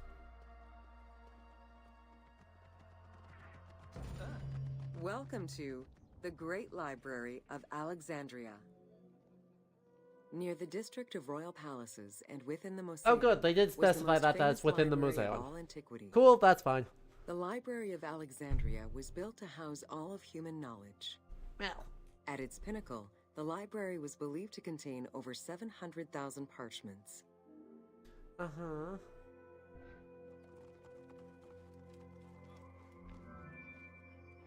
Throughout the centuries, fires and wars between Christianity and paganism destroyed the library, leaving nothing behind. The loss of the building, and more importantly, its vast collection, is immeasurable. As no descriptions are available, the team's rendition of the Library of Alexandria was inspired by the visuals of the Library of Chalcis at Ephesus.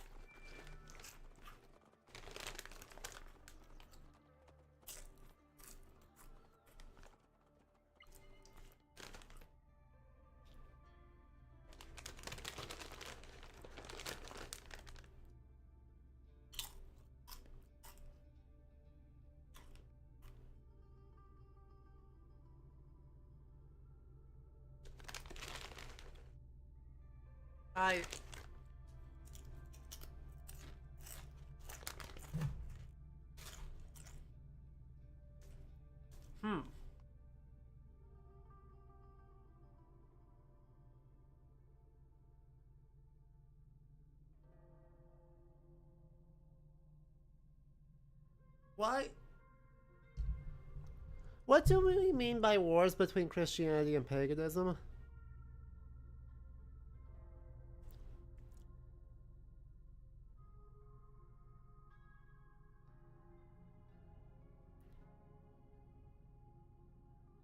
Why is this the second thing that we are talking about in this tour?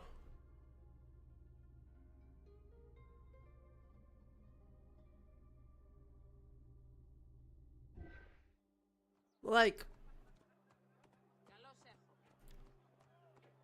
let me be clear. This is fine. Like, it's fine to talk about Ephesus and that they're basically done that because that's really cool. But, you could just say nothing survives of the original Library of Alexandria. So, we had to do some creative liberties. We used the Roman Library at Ephesus. While much of the collection was purchased at the government's expense, The library also I would also obtained have books just through other ended the tour means. on that instead of done it Any second. books owned by travelers coming through the city were seized You to know? be copied for the library. The copy would then be returned to the owner, and the original entered into the library's collection. Yeah. The thing is, right, the problem is, right, as they just said, there are a lot of originals that sort of get lost from the library's collections, but the actual information,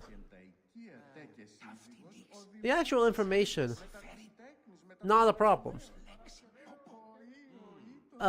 Because copies were made.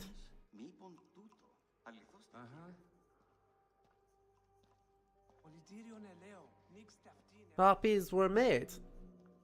Alexandria offered unrivaled intellectual and cultural attractions.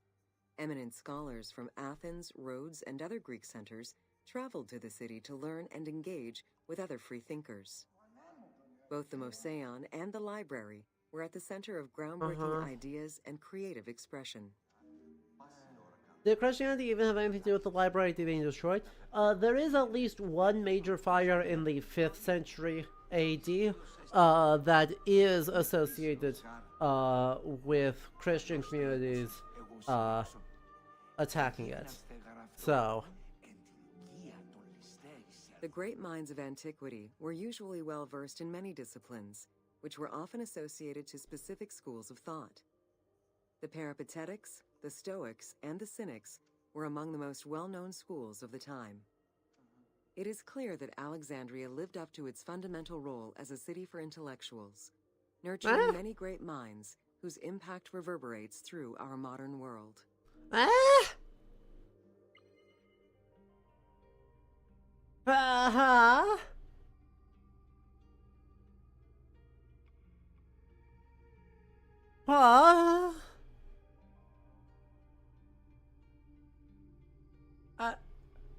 Yeah, they did have schools in the presence in Alexandria. Absolutely, yes. The first paragraph is completely fine. I wish they had said, instead of just of the time, that they had said, in the 3rd century or in the 2nd century BC when the library was at its heyday. That last sentence of this label is just baffling.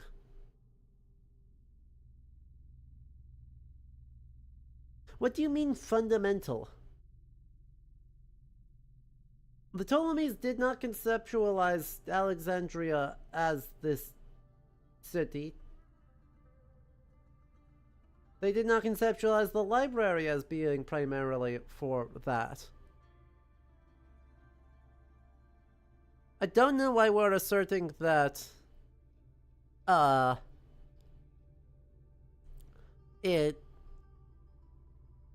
their impact reverberates through our modern world.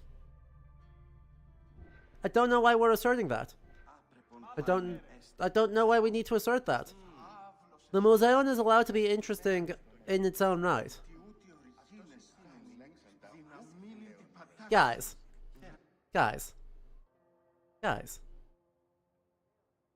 what? Guys, what are we even doing here?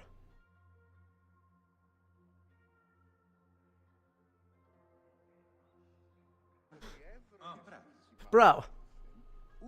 Genuinely what? Hypatia of Alexandria was a Greek mathematician, philosopher, astronomer, and inventor. Though born in Greece, she eventually migrated to Alexandria, like many great minds of the time. It is there that she became the head of the Neoplatonist school of Alexandria. From most accounts, she was highly respected by her fellow Alexandrians, both as a teacher and a philosopher. With her death, the age of great ancient scientific discoveries came to an end. She's longer than that later.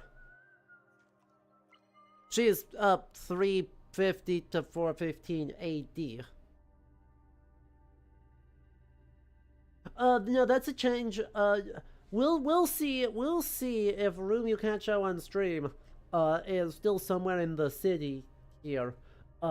or if they change that for Discovery Tour too, but that's a Discovery Tour change. That was not in the previous game. That's why I drew attention to it, is because that was like fully not...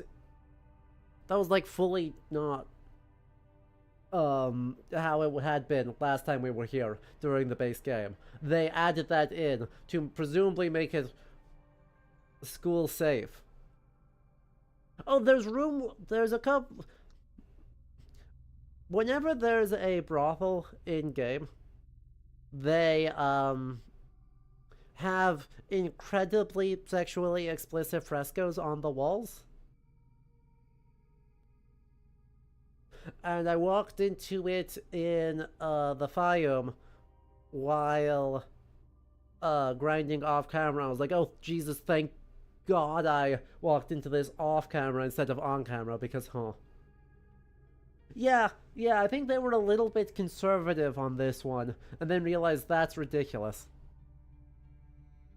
Are we just not acknowledging, question,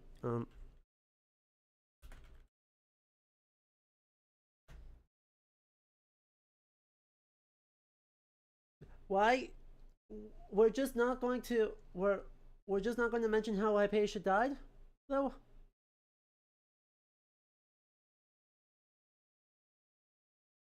No, let's get a better one.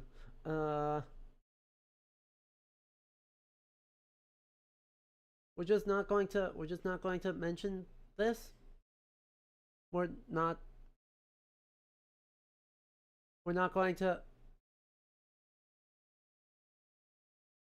going to mention this?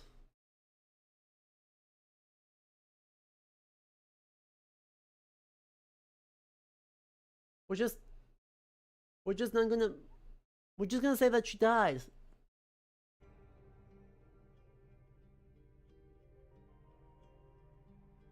We're just not gonna mention that she got murdered. We're not going to mention in that discussion of Hypatia that, like, with her murder? With her murder! It came to an end. Telemachus was born in Cyrene and educated in Athens. After his studies, he moved to Alexandria to work in the Great Library. A poet and a critic, he strongly rejected the epic format of Homeric No, that's poems, fine. and During instead the Pressure fervently Nights, yes. supported a shorter, more judiciously formulated style of poetry. His epigrams and elegiac poems were emulated by later poets. His work was extremely popular, second only to Homer's. That seems like a pretty big detail to leave out, doesn't it? Doesn't it seem like a really odd one to leave out? But yeah, no, they did. There they left him. Never to be seen or acknowledged. It was in Alexandria that mathematician Euclid, the father of geometry, wrote the Elements, laying out the foundational work of what would become modern algebra and number theory. Well, Euclidean geometry fine. would become one of the most influential systems in the evolution of mathematics. You know, I'm realizing what they're doing here. Is they're basically saying, hey, you know, we made that claim on all of these great minds whose echo into our modern world. Here are some of them. Euclid is literally the first one that pulls up that I'm like, yep.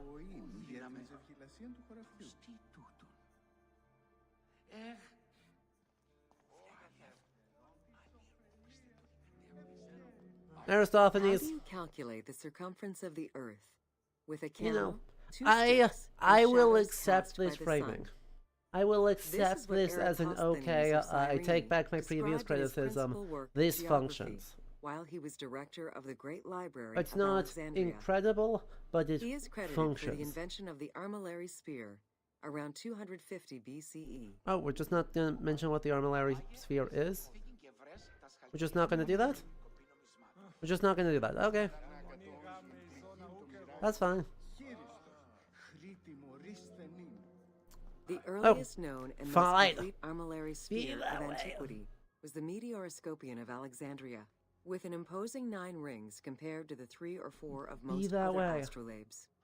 That was Known fine. as That's the cool. zodiac Krakatoi amongst the Greeks, the meteoroscopion was used to determine the location of celestial bodies around the Earth. Every self-respecting astronomer of antiquity would have sought to use this tool to better understand the celestial movements.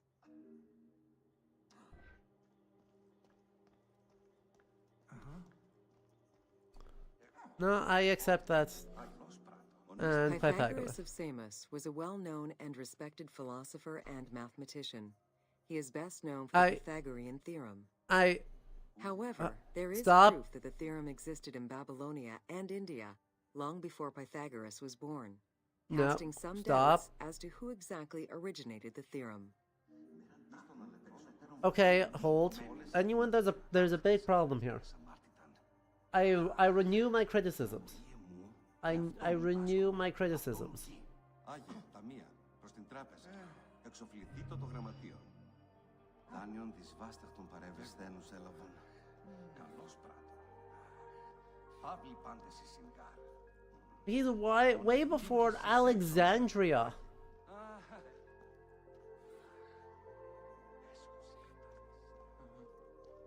And they acknowledge that. They acknowledge that he was 6th century BC.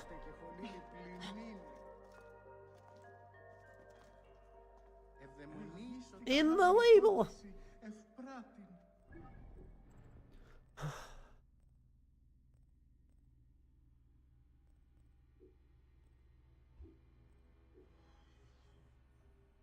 So I renew my criticisms of that you can, just like you can't do Universal Egypt, you cannot do everything is ancient Egypt and everyone is ancient Egypt. You cannot do everyone is Alexandria.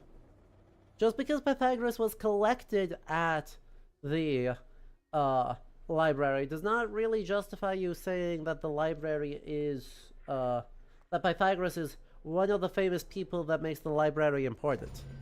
Welcome to Because that's not the Greek pharaohs. how that works.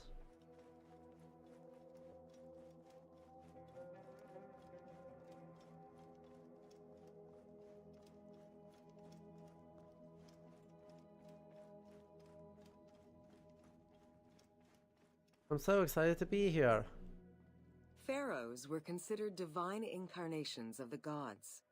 As an avatar of the gods living on Earth, the pharaoh's role was to preserve fundamental values and universal harmony by removing chaos, Isfet, and ensure that justice, Mot, prevailed. The pharaoh, by divine ancestry and through multiple offerings, was the bond that unites the world of men to the world of the gods and allows the maintenance of the cosmic order.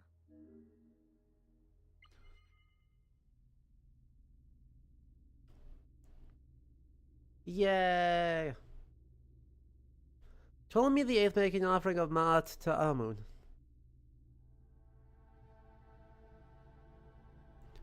This looks fine. This looks like a high school level summary that at least doesn't get things wrong. There's a lot of there's a lot more complexity in there, and there's a lot more disagreement in how exactly the divinity of the pharaoh worked, but like that looks to me like a solid what would you give to a high schooler? The dynasty reigned over Egypt from 305 BCE to 30 BCE. The dynasty was called the Ptolemies of the Lagids, in recognition of the founder of the Lagids, dynasty, that's what that Ptolemy Loggy days. Lagos, a Greek general and close friend of Alexander the Great. While Macedonian, Ptolemy Lagos understood that to be accepted by the Egyptian people, he would have to adopt their traditions. Upon assuming the title of pharaoh, he changed his name to Ptolemy I Soter, meaning savior.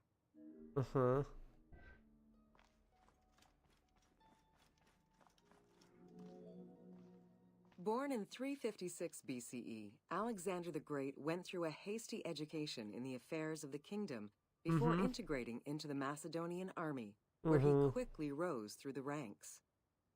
After his father's assassination in 336 BCE, which some believed was orchestrated by Alexander himself, he became king of Macedonia.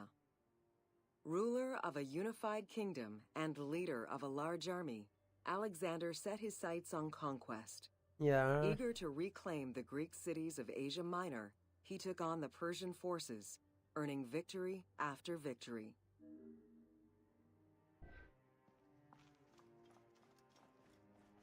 Uh-huh. Ever victorious, Alexander the Great marched on, laying siege to city after city until he reached Egypt, where the Persians were defeated yet again. Viewed as a liberator by the Egyptian people, Alexander decided to become pharaoh in due form. Okay, He this traveled to is... Thebes to make a sacrifice to Apis, then went to the oasis of Siwa, where he was proclaimed son of Amun.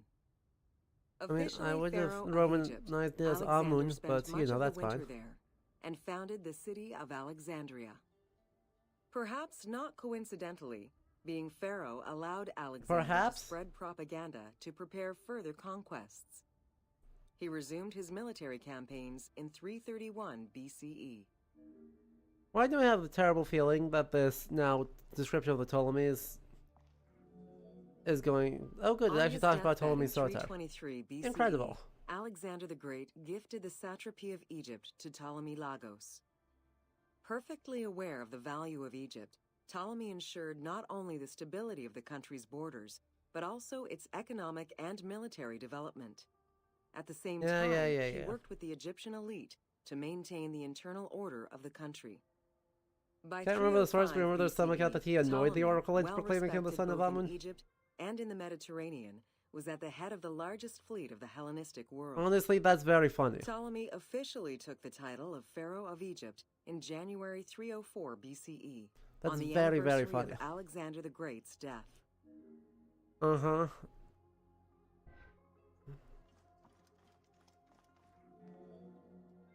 Alexander died in Babylon in 323 BCE. His remains were placed first in a solid gold sarcophagus, and then within another. The casket was carried in an ornate custom wagon, gilded and set with This precious seems stones, fine. and pulled I'm by going to be honest, 64 mules my overall crowned verdict on with this is that gold. it's super duper The funeral fine. procession was diverted to a grandiose temple in Alexandria, built in the conqueror's honor under the orders of Ptolemy I.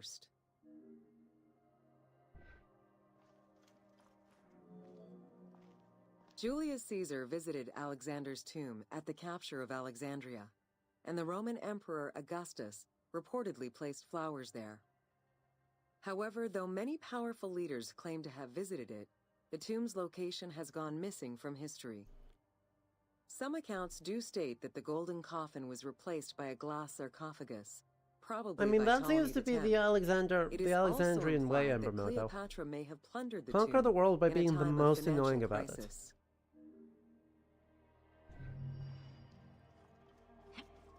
But, man, did they... For their statement on the Greek pharaohs, they sure didn't talk a lot about, you know, the Greek pharaohs.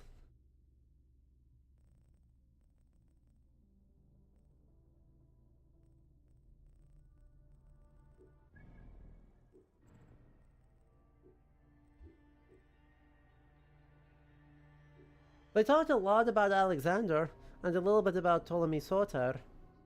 But man, they didn't talk about any of the rest of them. Wouldn't that have been nice?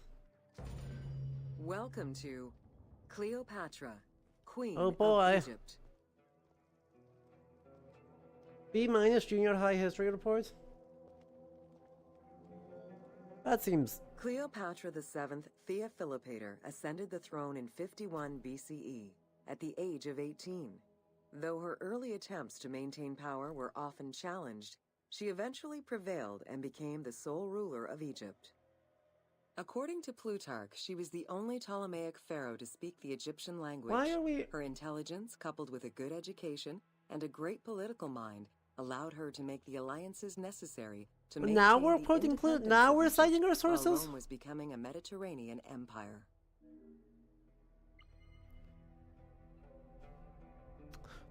Now we're citing our sources? Really?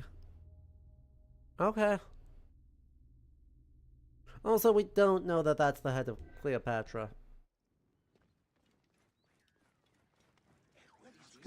Head of Bust of Cleopatra, attributed.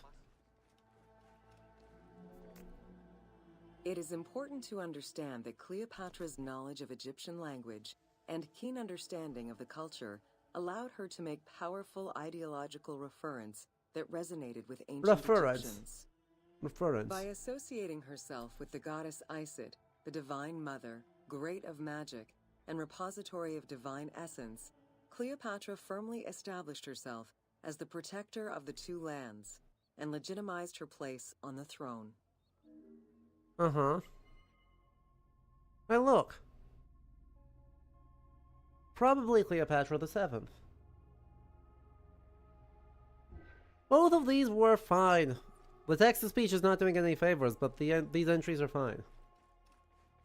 Great of Magic? Actually, I believe that is a direct translation of one of the titles for ESAT.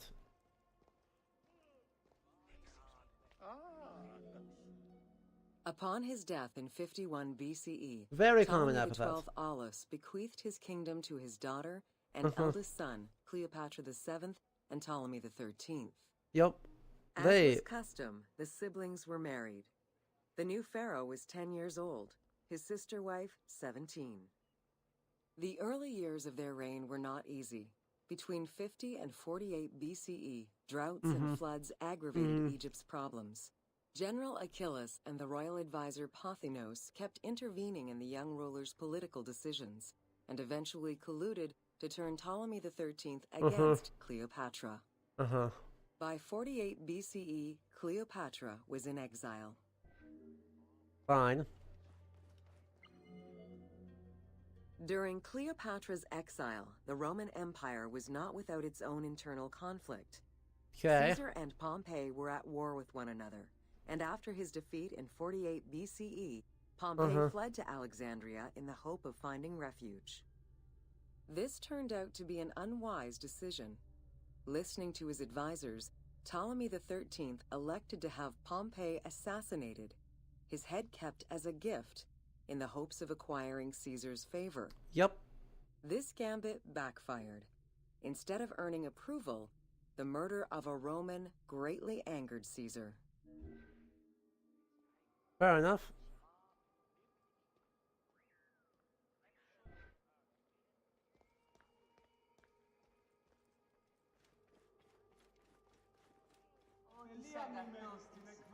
And Cleopatra, it was aware still of Caesar's anger against Ptolemy for the murder of Pompey, decided it was to an take advantage of the assassination-ish. situation. She returned to Egypt in secret, hoping to establish an alliance with one of the most powerful men of the time. Outside of the legend, where she had herself smuggled that's not a into Roman his military quarters on scandal. carpet, what exactly happened during that fateful meeting remains a mystery. I don't. However, That's Caesar not. seemed That's to not see a better Caliga. ruler for Egypt in Cleopatra than in her young and too easily influenced brother. Invoking Ptolemy XII's will, Caesar attempted to mediate peace between the siblings.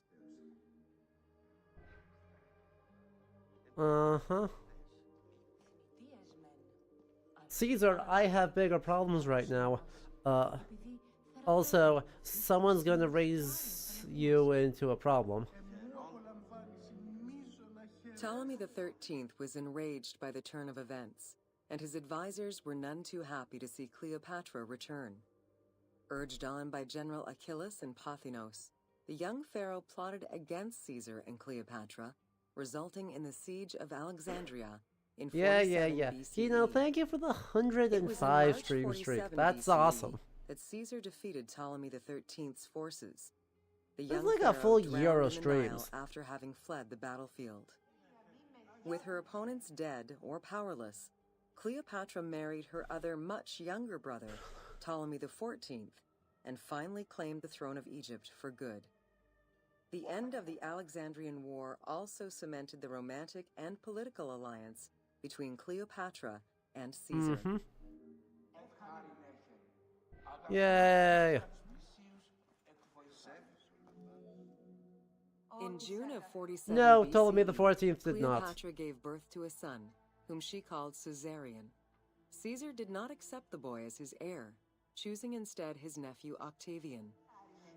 Nonetheless, on his return to Rome, Caesar invited the queen and her brother husband to stay in the city. Her presence still drew much disapproval from the Senate. Yeah. Always a strategist, Caesar left full legions in Egypt, and a man he trusted to direct Egyptian affairs, giving him control of the wheat supplies essential to Rome. Cleopatra and her entourage remained in Rome until March 44 BCE, when Caesar was murdered. Yep. Dendera, Tentyris, Temple of Hathor, Cleopatra, Caesarion.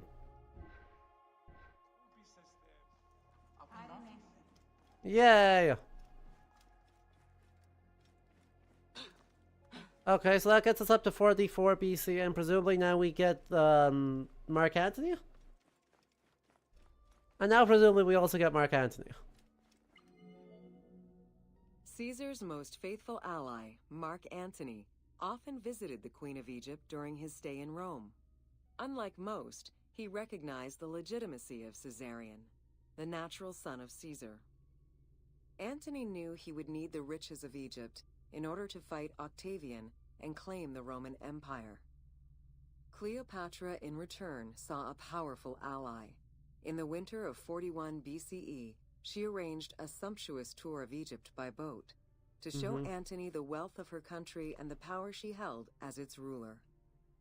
A romantic and political relationship followed. The Roman Senate was once again most displeased. To calm spirits in Rome, Antony married Octavia, sister of Octavian. They're using natural as a oppositional to adoptive, because while they didn't actually say it, Julius Caesar adopted Octavian as his son.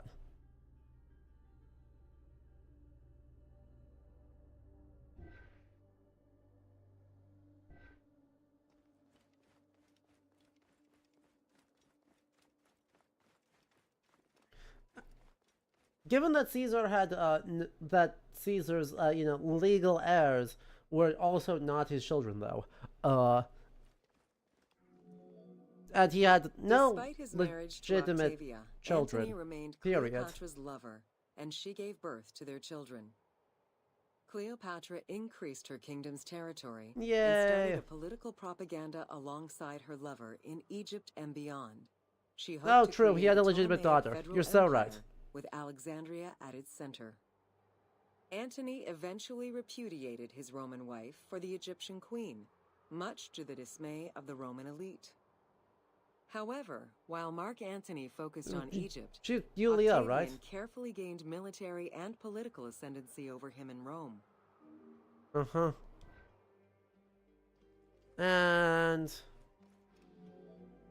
war with Rome. Octavian managed his own propaganda campaign and succeeded. Yup. The Roman people hated Mark Antony and Cleopatra. Yup. To avoid the censure still inherent in attacking a fellow Roman, Octavian simply declared war against Egypt. Rome's power still reigned supreme. The powerful Egyptian fleet, led by Cleopatra as well as Mark Antony's forces, were defeated in 31 BCE in Actium. Octavian arrived in Egypt in 30 BCE to formalize his victory. Romans were not creative. End of sentence.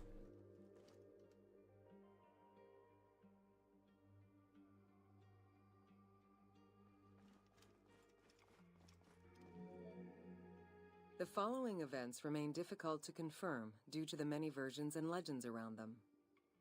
It is believed that after hearing a rumor about Cleopatra's suicide, Mark Antony committed suicide himself. He was brought to the queen as he slowly passed away. Knowing that Octavian would have her chained and paraded through Rome in defeat, If you, you're not planned her depicting the own snake, suicide. but if you show the snake, I'm She gonna be most mad. likely killed herself with arsenic, though admittedly, the version where she uses an asp to deliver a fatal bite may be considered more dramatic. What happened to the body of Cleopatra is still a mystery. Catullus was creative with his use of language. That's one way to phrase it. That certainly is one way to phrase it.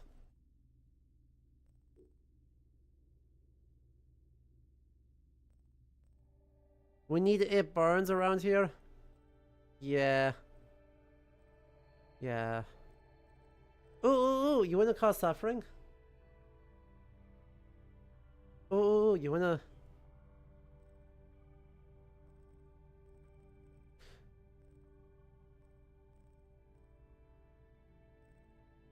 Where do we want to start with the general Egypt ones? I mean, we could do pyramids.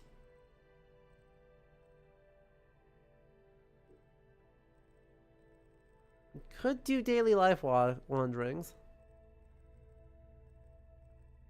We could do Romans.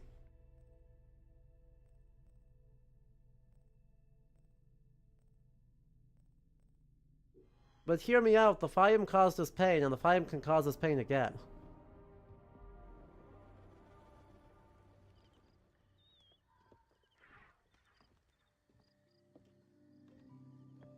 Alright, Wolfie, thank you so much. Welcome to the Fayum. This tour requires a boat. Oh. The Fayum Oasis is an enormous basin in the western desert that formed from the Nile's overflow. As such, it is not considered a true oasis, though it gives its name to the region, which covers Lake Moeris. The oasis harbors some of the oldest archaeological artifacts of the region, indicating that the area has been inhabited by hunters and gatherers since the Neolithic period. Okay, but like you could have given us a Neolithic object instead of a New Kingdom object. I'm just saying. You could have given us, instead of a, look like a copper saw. The Fayum Oasis drains into Lake Moeris, which was a large freshwater lake, but at some time became a saltwater lake.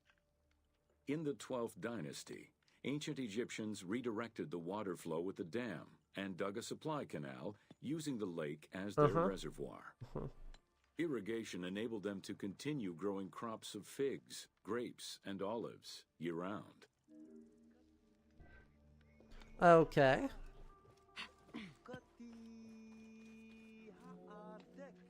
Reed boats, feluccas, triremes, and kerkeros were the most commonly found craft within the landlocked waters of Egypt.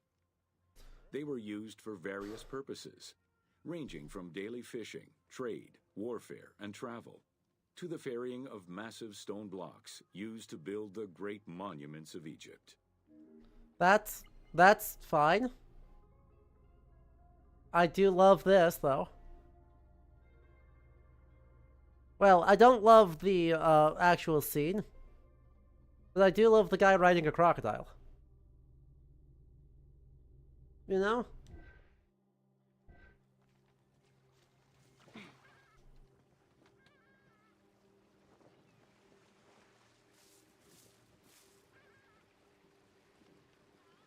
Whee!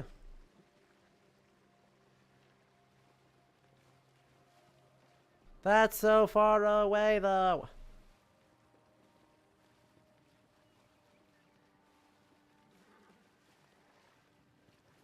Why are you doing this to me? It's so far away.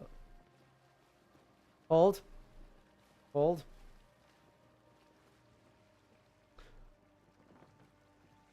We're so fine. Chat, that freakout was actually just my everything. That was not on your end. That was my everything freezing. Oh, no, that was it. That was we just went kaboom for a little bit.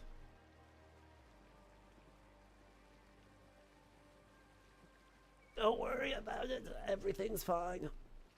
So, chat, I guess stream ends when the computer explodes. When either I'm out of voice or my computer explodes, we will call it a night. And I don't like that that's a real thing. What, it occurs to you that that oil lamp shouldn't work like that? Something about that you need to hold it flat, otherwise the oil will combust awkwardly? The most impressive pyramids of ancient Egypt date from the Old Kingdom and can be found on the sites of Giza, Saqqara, and Dashur. However, one particularly famous pyramid of the time is located elsewhere. Uh-huh. During the Middle Kingdom, some pharaohs chose the Fayum as their final resting place. One such ruler was Amenemhat III. His pyramid left a mark on Exactly. the imagination of antique chroniclers. They refer to it as the Labyrinth, That's how we mostly knew it was due time to to the make a break. vast mortuary temple complex at the foot of the pyramid. Herodotus mentioned that he had visited 12 courts and over 3,000 of its chambers. But he was also well known for being prone to hyperbole. Uh-huh.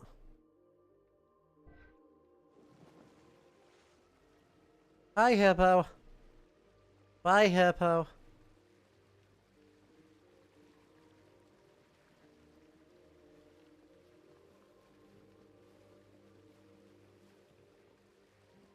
What, Herodotus? Prone to hyperbole? No, never. Never lied a day in his life. Trust.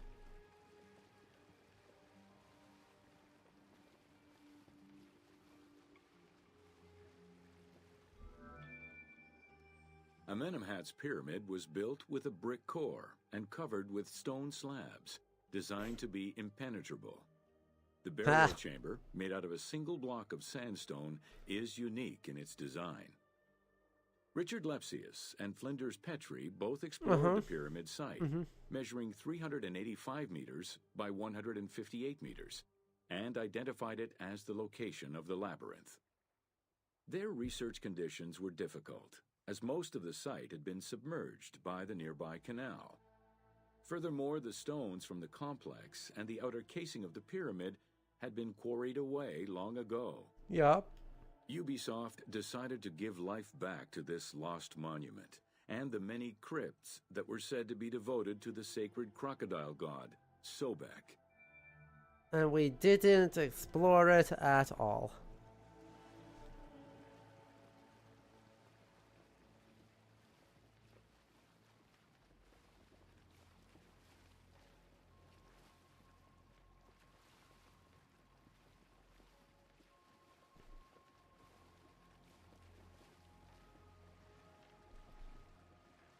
It is really pretty. Like, no, we gotta give credit where credit's due. Like, it is genuinely, like, super duper pretty. And I respect that a lot. Especially here that when the, like, purple mists are coming up.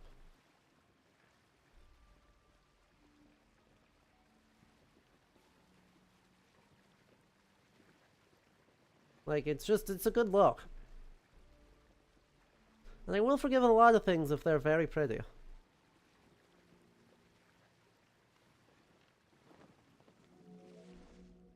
Founded during the 5th dynasty, the site was popular during the 12th dynasty under the name of Shedet. During the Ptolemaic era, the metropolis was named Crocodilopolis by the Greeks. I feel like the AC games get spaced really well.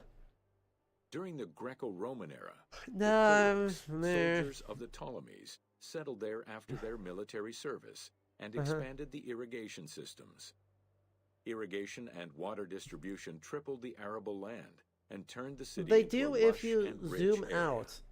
27,000 inhabitants lived in its precinct at its height. The city's location was strategic in controlling the many small waterways connecting to the main canal, and thus the Nile. The closer you zoom in on any single location in an Assassin's Creed game, the less sense they make.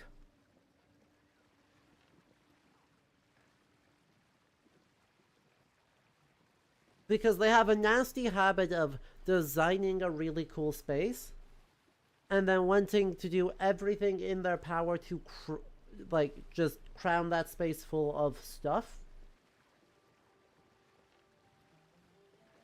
And that causes problems. They've gotten a little bit better at it. Right, like, this game was particularly bad for it, but definitely have gotten better. But right, on a high level, right, the conception of kind of bigger, broader space, I think, definitely holds a lot of promise. The region's main cult was that of Sobek of Shedet, a divinity associated with water and fertility, both very important to an area that depended on irrigation. Many local villages had the title Town of Sobek added to their official designations. During festivals, ancient Egyptians recited hymns to Sobek, asking for his divine intervention. Greek settlers, and later Romans, would help the Temple of Sobek's economy to flourish by adopting the local embalming mortuary rites. Their sarcophagi were beautifully painted and adorned with amazingly realistic portraits. Hey, you know what we don't have here? A Fayum mummy portrait. Hey, you know what we could have had here? A Fayum mummy portrait. We could have. Alex, Hexy has not been officially cancelled. And that's what I've got.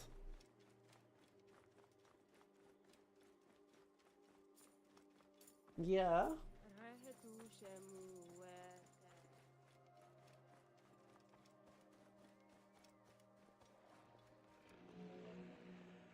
Very similar to the cult of the Apis bull in Memphis, a living crocodile was worshipped within the precinct of Crocodilopolis' main temple.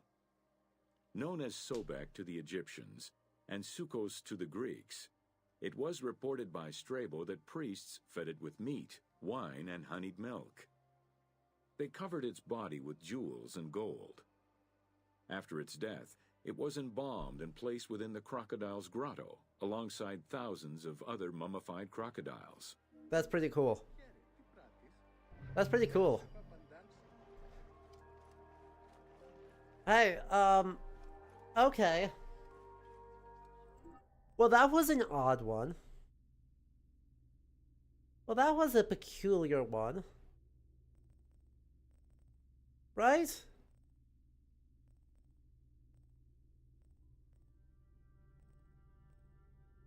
Like, another case where nothing that they said was wrong.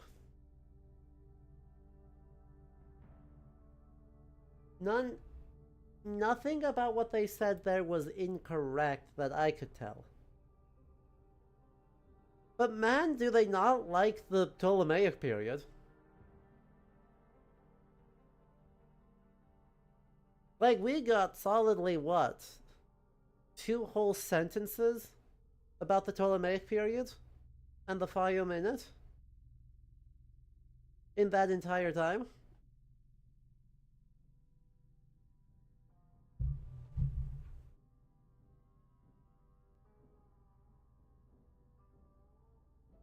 Uh-huh. What? You know I'm up to mischief. You know I'm up to mischief, don't you?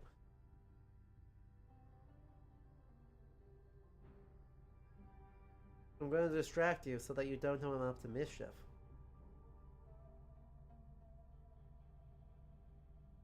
I'm going to distract you.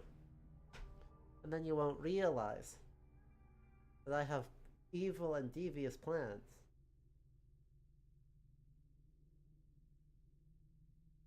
See? It works flawlessly. I love you. Oh. Oh. Mwah.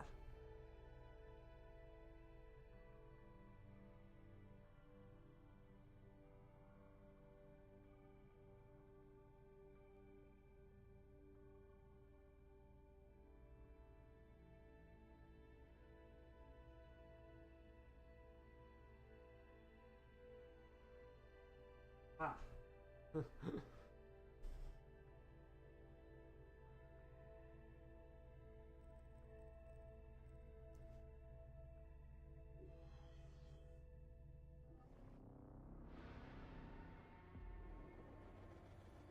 He's so easy to distract.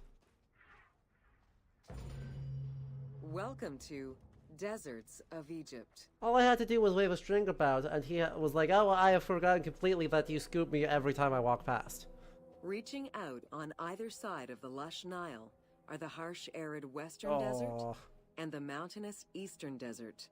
They cover nearly 94% Aw. of Egypt.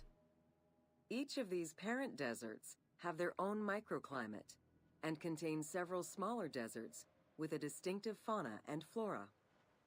Whale fossils were discovered within the depths of the Sahara. Known as the Valley of the Whales, this location is evidence of the seas which once covered the area. that's pretty cool. That's pretty cool. Hello, Chantu. My cat's also nice. Well, thank you. My cat is so annoying when The I am White not Desert streaming, but in the very northeast of the Sahara polite about owes when I'm its name streaming. to its white limestone soil, contrasting with the yellow sand. The wind has eroded the rocks of the White Desert into stone mushrooms, the most Well, famous streams, of well, which it's is been- referred it's- to I've as the raged a little finger of bit. God. I'm gonna be real. For having absolutely no combat, I did rage a little bit.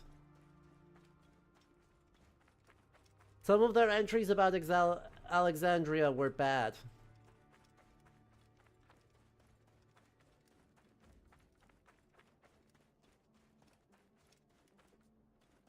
And naturally, I have strong feelings about that. But now that we are outside of Alexandria, I think the comment, right? It seems like things get better when we're outside The of Great Alexandria. Sand Sea is a large think unbroken seems desert true. that reaches out through western Egypt and eastern Libya. It is home to a unique geological formation known as Libyan silica glass. The pale yellowish-green material ranges Silica from glass. pebble-sized fragments God, the to text-to-speech glass on this rocks is the size of tough. rough boulders. I mean, the text-to-speech on this is so bad. Ooh, shiny.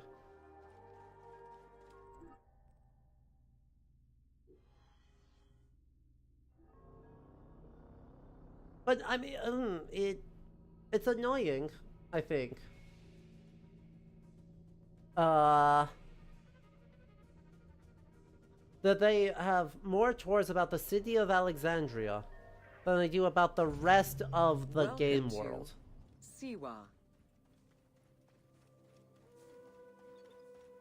I'm actually kind of frustrated about that. Especially since they said nothing in so many of their Alexandria The things. Siwa Oasis is in the western desert of Egypt. Geographically, the Siwan Oasis is located in a depression 20 meters below sea level. Its natural springs and warm climate aided in the bountiful production of date trees. Though clearly influenced to some degree by Egyptian and African culture, the area's isolation resulted in a unique society and language. While they worshipped the same deities, Siwan temple architecture differed from traditional Egyptian temples. I mean, okay, so,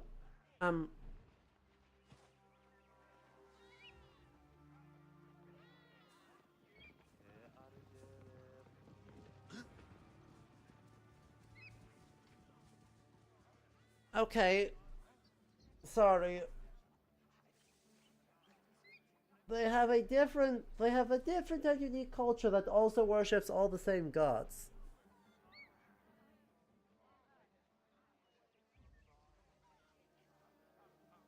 Right, so, like, they're technically correct insofar as... Yeah, Senu, hi. They're technically correct insofar as C1 architecture does seem to be different.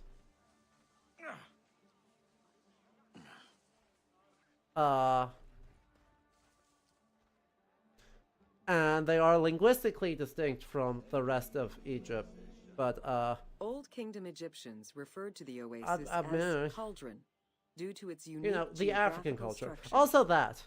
Oases were crucial did say for nomadic African and not tribes Libyan. caravans. Without Or them, Numidian. there was no chance of survival Or in an Carthaginian. otherwise harsh landscape. As such, oases quickly Yeah, I became missed hubs that for part. That's trade, bad. as well as areas of political control. I'm becoming immune to the game's dubious writing. I'm just no longer processing it. But yeah, no, they could have said North African and been fine. They could have specified Libyan or Numidian and been fine. They could have specified or said other African or other North African cultures. Also, the implication that Egypt is not Africa. Yeah. Yeah. Yeah. This is a whole thing. This is a whole thing. That depending on their research, they may have been like, oh yeah, that sounds right. Without realizing that they were on the middle of a extremely rancid ethno-nationalist debate. Instead, underground rivers flood the natural basins. Since many oases have a north-south orientation parallel to the Nile, some geologists suggest they were once tributaries of the mighty river. There is evidence that ancient Egyptians attempted to create some oases. Oh, you're not going to elaborate on that sentence. You're not gonna, I thought you were gonna elab, no?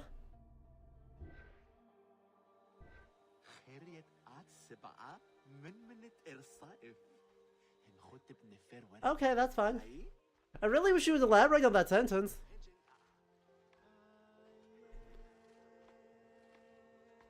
That sentence needed elaborating on. Saying some evidence is underselling, yeah.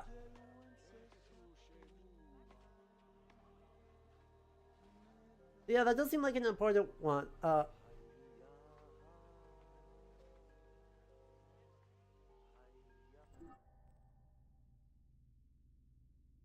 Apparently, according to Hecate, only the Delta was Egypt, everything else was Libya or Asia. That's fabulously wrong.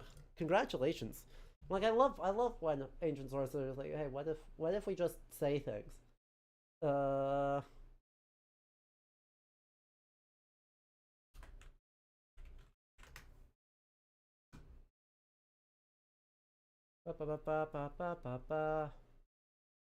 fine.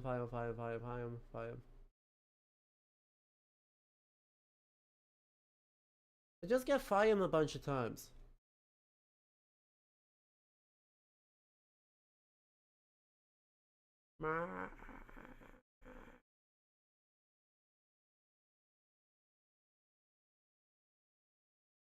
I'm also going to notice I'm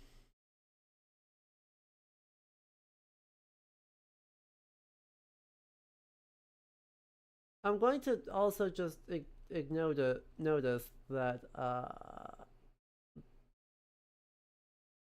the game's map that they used here was really quite restrictive. They basically used, that chunk of the Delta and surrounding area, when a lot of the sites that we are actually looking at intensely way the hell down here. And Siwa's like out here. Like Siwa, you can even see my cursor? I feel like you can't. It's not even on the map.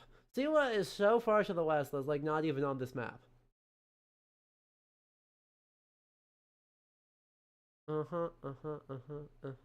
That's cool.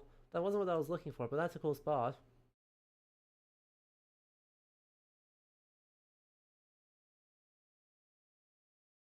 Meh. I don't want to spend more time on it. But there is... I also have heard that there's a lot more evidence for ancient Egyptians sort of art creating oases. Because it's kind of important. The Libyan oases are the best known, as they are geographically and culturally linked to the Nile Valley and the Delta. These western oases have a distinct geology from the other regions of Egypt. The most famous and important oases are Karga, Dakhla, Farafra, Baharia, and Siwa.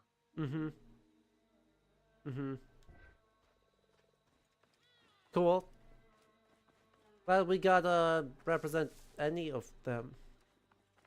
Why is this so geology focused?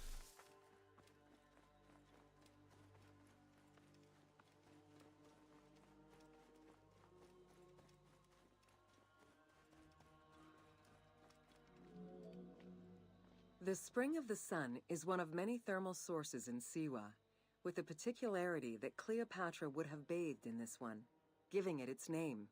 What the The presence of the fuck does source that beneath mean? was attested already What, by that sentence Herodotus is all during over the 5th place. century BCE, when the oasis was called Amuneion by the Greeks of Cyrene. That...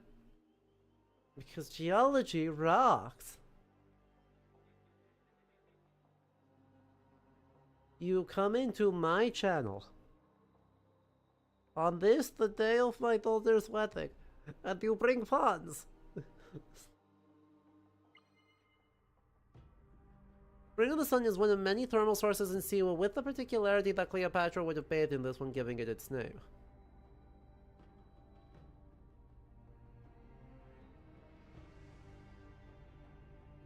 That sentence makes sense to anybody else? Is my brain just fried?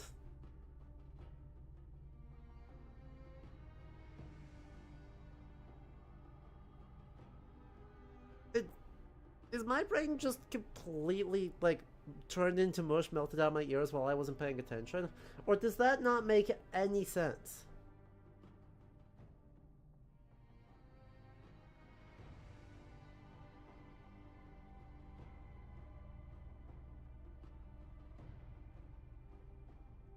I think my brain is also fried, so I'm not a good judge. Ah, brilliant. Brilliant, brilliant, brilliant. Also, the name of the entry and the name of the text are different. Exactly. Right? Just a really easy rewrite. The Spring of the Sun is many thermal sources in Siwa. This source is also known as Cleopatra's Bath, based on a legend that Cleopatra bathed in it.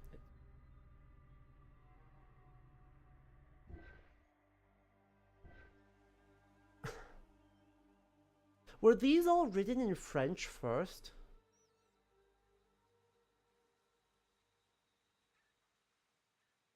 Wait. I had a brainwave, chat. I had a brainwave. The Spring of the Sun is one of many thermal sources That's a French in Siwa, grammar. with the particularity that Cleopatra would have bathed in this one, giving it its name. The presence of the source beneath was attested already by Herodotus during the 5th century BCE, when the oasis was called Amuneion by the Greeks of Cyrene. Right? Saying something and then saying with the particularity that... Like, that's a French grammar, isn't it?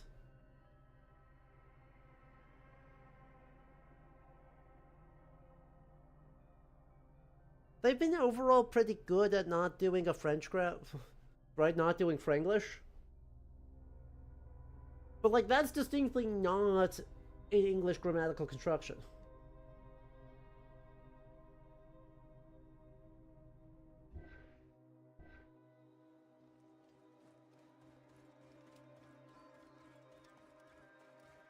So even if it's a weird French one, a weird construction is better than a just not done thing. No, they probably just... They almost certainly did not have a Google Translate this, but they almost certainly had a native French speaker do it.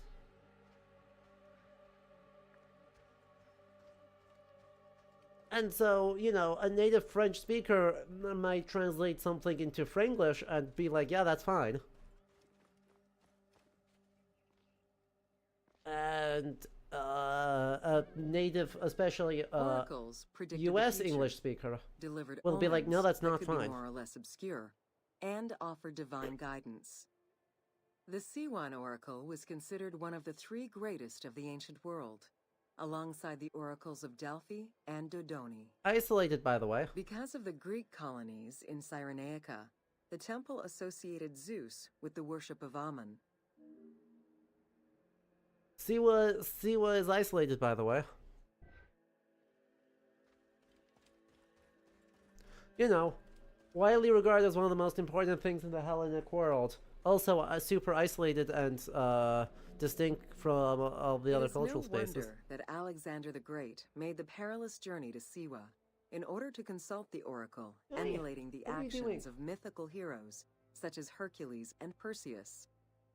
This action earned the approval of the oracle, who validated his claim as Pharaoh of Egypt. This action, combined with him bothering the oracle incessantly, conferring upon him the most legitimate claim to date of all Egypt's foreign invaders.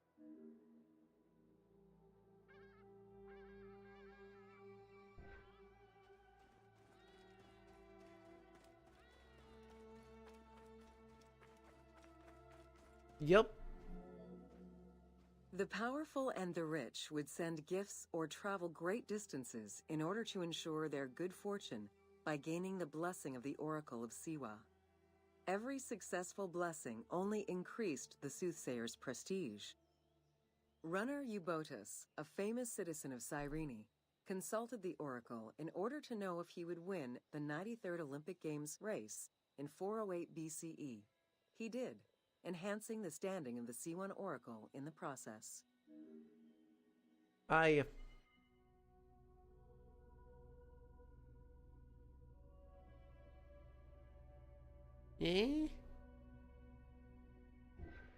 Something about that also feels awkward. Starting to think what Alexander really left to Ptolemy was his penchant for being dramatic. No one could be more dramatic than Alexander. Ptolemy is a pale shadow of Alexander's sheer drama. Was built in the 6th century BCE by Pharaoh Amasis. In the game, its entrance is guarded by ram-headed sphinxes, the animal representing Ammon. They were inspired by similar statuary located at the British Museum. Another option would have a Greek-influenced representation of Zeus Ammon, a human-headed sphinx with horns. Alright, This Arachnia, representation thank you of so Zeus much for Ammon hanging out. was very popular in Siwa. We'll do our best.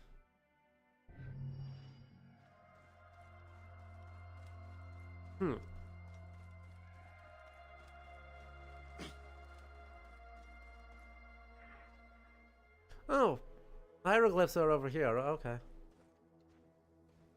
British Museum.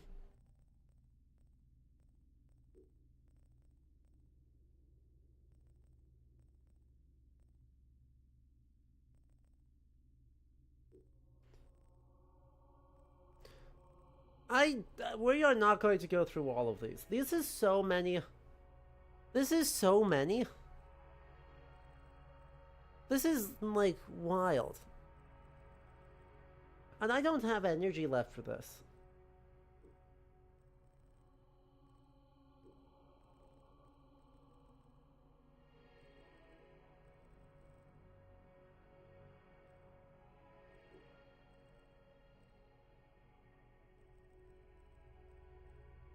My goodness gracious.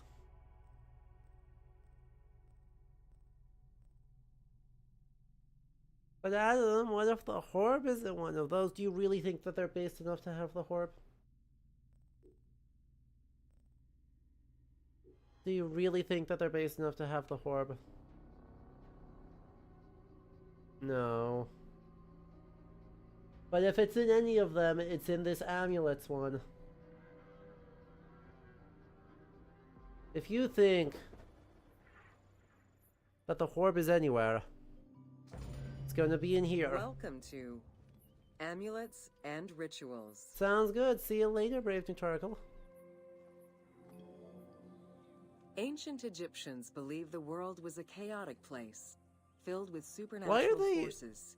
Why are they knew that art and Romanizing words gave life and power Wadjet to as things. OUDJAT? Carved with images from hieroglyphs or in the shapes of gods. Feels very French of them. Amulets were highly personal objects that warded off dangers and disease while attracting success. Some amulets were temporary, intended to solve a specific problem. while others were meant to be worn forever into the afterlife.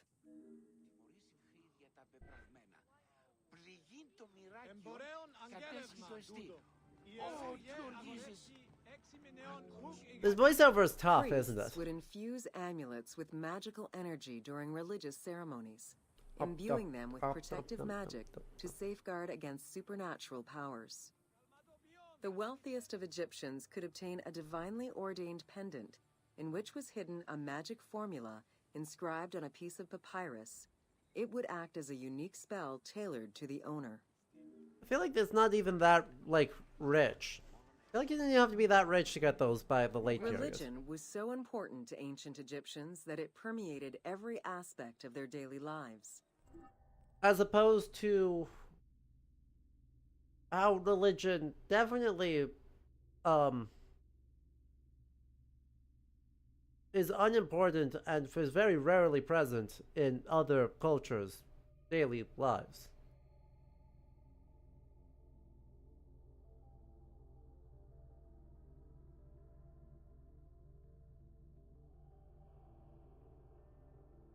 Like, come on guys, what are we doing here? If you think that our daily lives in the West today are not completely infused by religion, I mean, there's some pretty important distinctions in the way it is, but that just means you're not paying attention. If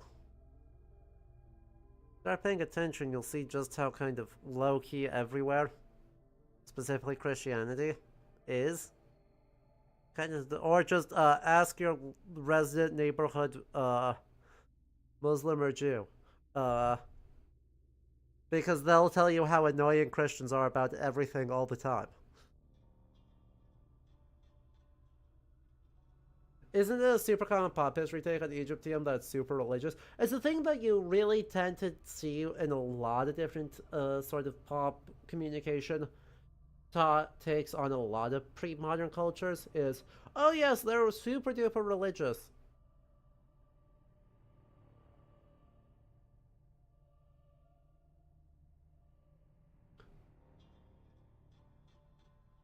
It's like, yep, you're, yep. Because there's a perception, you know, that we are not super religious now, and that in turn, you know, you specify that as a spot where the past is very different. But, yeah.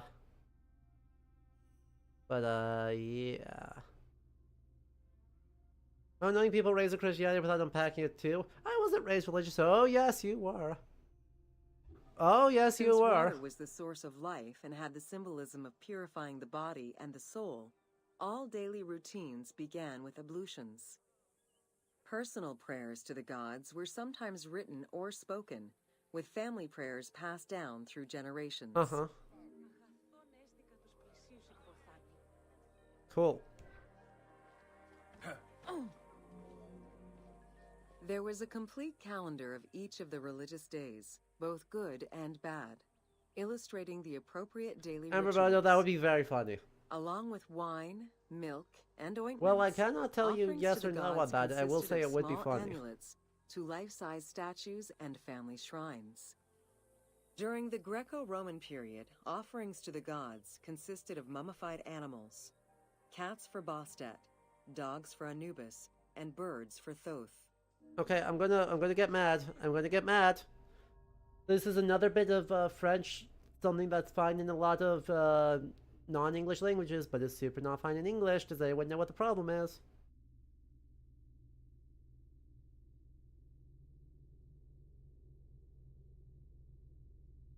Can anyone see the problem?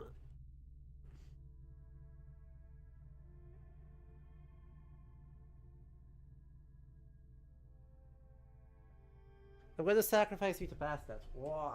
I'm gonna sacrifice you. I'm gonna sacrifice you to Bastet.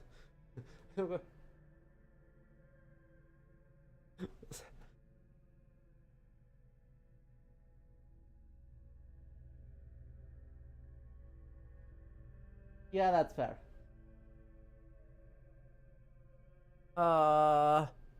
So chat.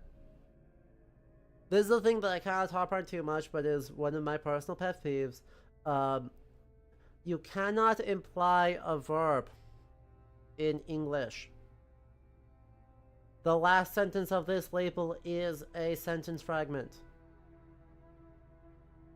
If you are French, Danish, German, Italian, Spanish, Romanian, or Czech, or a whole bunch of other languages, first language speaker, you'll be like, what do you mean you can't imply a verb? You cannot imply a verb.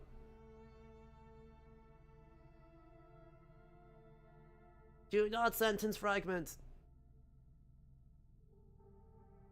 This is the perfect spot for an M dash. Or a regular colon. You don't even need a semicolon would be incorrect here. You have M dashes or colons as both acceptable options. Don't do sentence fragments. And I won't harp on it too much because it is something that, you know, is very common to see in English second language writing. But this is why you have to get specifically, right, if your target audience is in the US, you have to get an American English native speaker. Sort of you who knows how to write to proofread your stuff. I understand that that's a challenge, but like, come on, we got to do it. Messengers of the gods, oracles offered guidance and judgment for all Egyptians, regardless of status. Crucial advice was offered on everything from day-to-day farming management to a pharaoh's decision on whether to start a war. Oracles were often used to decide legal issues. If the accused refused the judgment of the god, another god could be consulted in hopes of a more favorable reply. Mom, can I play on the GameCube? No. Dad, can I go play on the GameCube? Ask your mom. She said no. Then what do you think? Can I go over to my friend's house? Hey, friend's mom, can I play on the GameCube?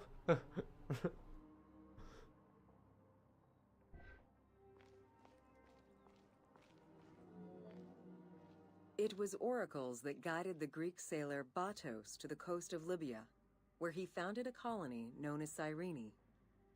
During Alexander the Great's campaign to conquer Persia, he consulted the oracle at the Temple of Amun within the oasis of Siwa, and was subsequently ordained a divine being.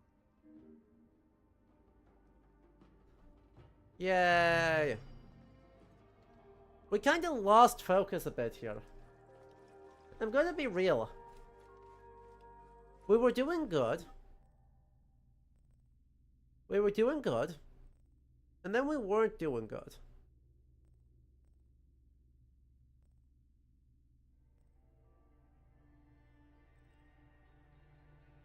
Like, we had amulets and rituals, and we had amulets, and we had amulets, and we had amulets, and then we wandered into oracles again. Which makes me ask about, hi, what are we doing here? If they mention oracles during either of these tours, I'm gonna scream.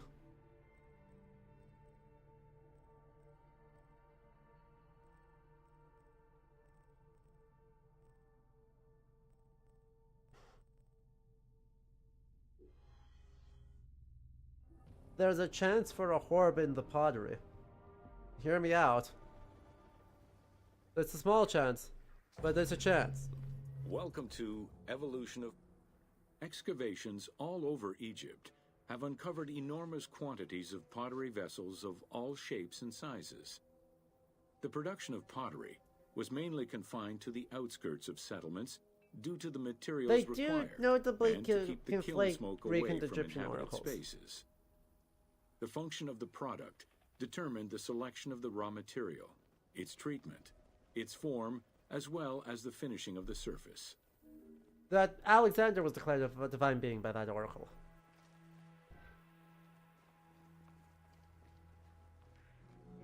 Come on, if we're gonna hear it 5 times, at Pottery least get the was person essential right. to ancient Egyptians' daily lives. It was used in all aspects of life, from the storage of grains and liquids to containers within the tombs of necropolises. The most common pottery was made from Nile silt that resulted in a reddish-brown clay. Limestone clay, which made for more attractive pottery, was only found in Upper Egypt. Uh-huh. Uh-huh. Cat, you... Early pots were made from pinched or coiled clay. Chopped straw, ashes, and other minerals were added, and the mixture was then smoothed and decorated before being put in the oven. Pots were fired in bonfires, or enclosed within a brick kiln. Okay, but like the pre-dynastic vase looks red as hell. I don't know why they used the photo that has the accession number clearly visible.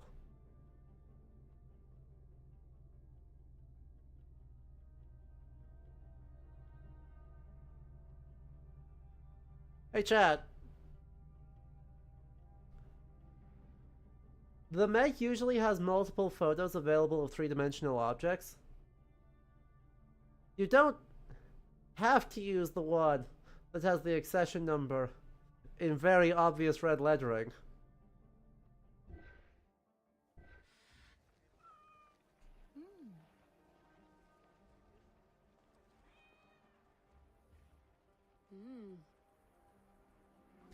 Now I The didn't potter's look it wheel up. was utilized I didn't during look it the up. Old Kingdom. It may be that this is the only photo they Pottery have became available. smoother and more polished, similar to river stones. It was But as decorated my advice primarily in to red anyone pigment, aspiring with to the do the black same color project. achieved by exposing it to smoke. Pottery workshops were attached to palaces or temples, and around the late period, specialized workshops began to appear. We can find out. Hey, chat.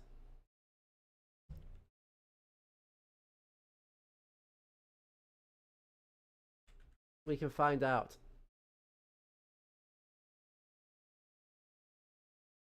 What was it? 13.180. 185. Ah, boo. I wonder if it's 1913. Okay, fine.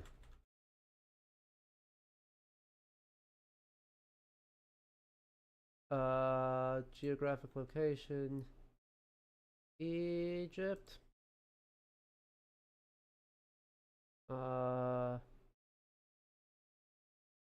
Object type vases. Artworks with images, yes. Give me just a second. There's like still 500 things.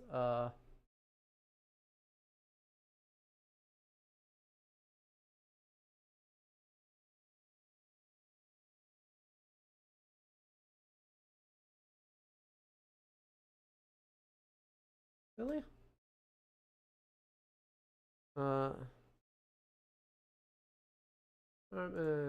Nope. Apartment, Egyptian art. Don't worry, I'm on the right. Alright, Alex, thank you so much. I appreciate it.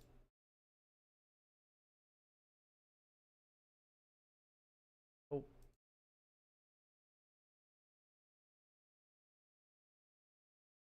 Found it.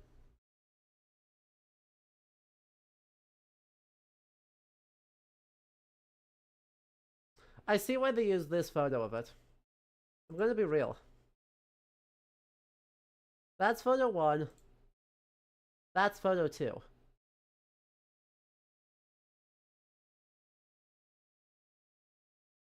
The side with the accession number just is better, isn't it? You can only see the top half. Well, we can fix that, can't we?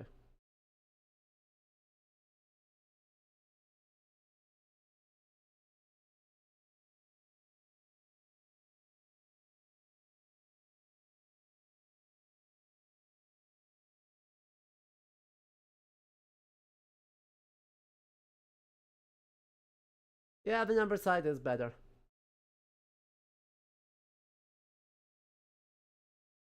Would you like it straight or incredibly crooked?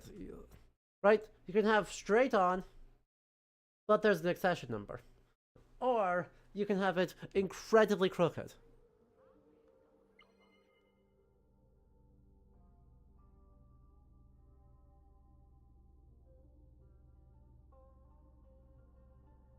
I enjoy that they're decorated primarily in red pigment. And then they show one that's decorated in beautiful pale blue. I enjoy. I also enjoy that they say, oh yes, it was utilized during the Old Kingdom.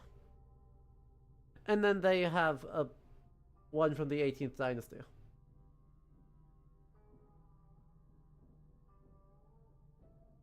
They're really doing a spectacularly poor job on pairing their objects with their labels. Quartzite particles, which created the rich blue or green glazing, Another became common during Frenchism. the New Kingdom. Mediterranean motifs and tin-based glazing came with the Greco-Roman era. No?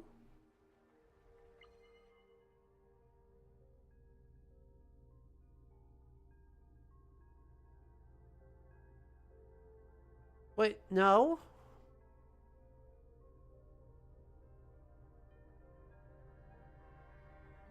Tin... What?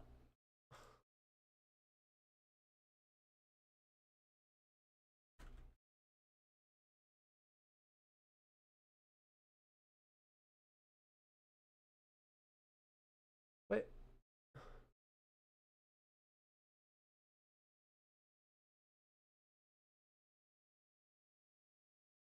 What?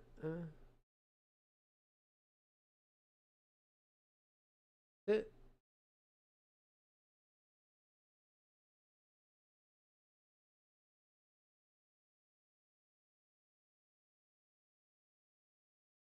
So, tin glazing... Tin glazing wasn't introduced from the... Hang on.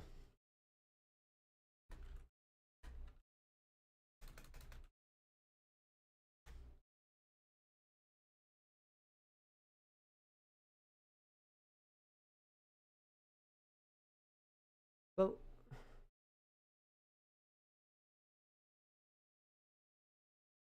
Okay, that's glass and enamels, that's not helpful.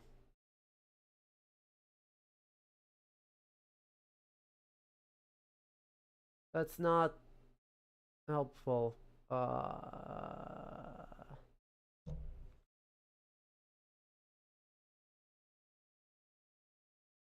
my god. Okay. Rare type of application of gold foil. That's application of just tin, not a tin-based glaze. So, yeah, no, So the problem with this blurb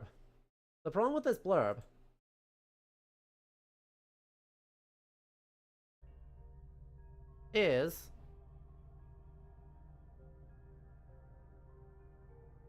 that there is no tin-based glazing on ceramics in this period by anybody.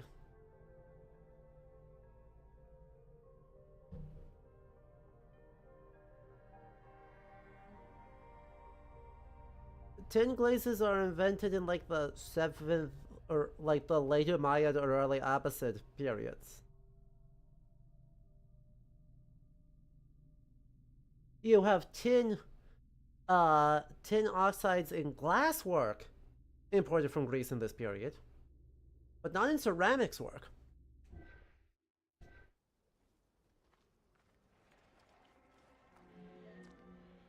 Potsherds could be found anywhere and were the most common canvas for writing or drawing, in comparison to the more expensive papyrus sheets.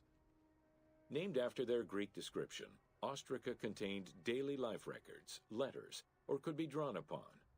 Artists drew sketches for temples and tombs, or simply for leisure. Okay, look at how rad that guy is, though. Look at that guy. Look at how incredibly guy-shaped that is.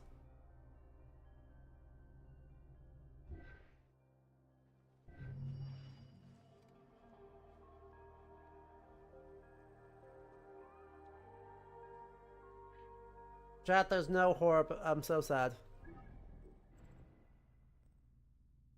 was no Horb.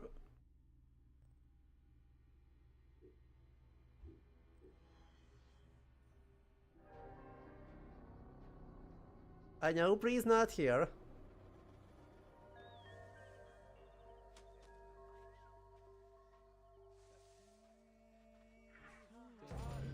Welcome to Wine in Ancient Egypt.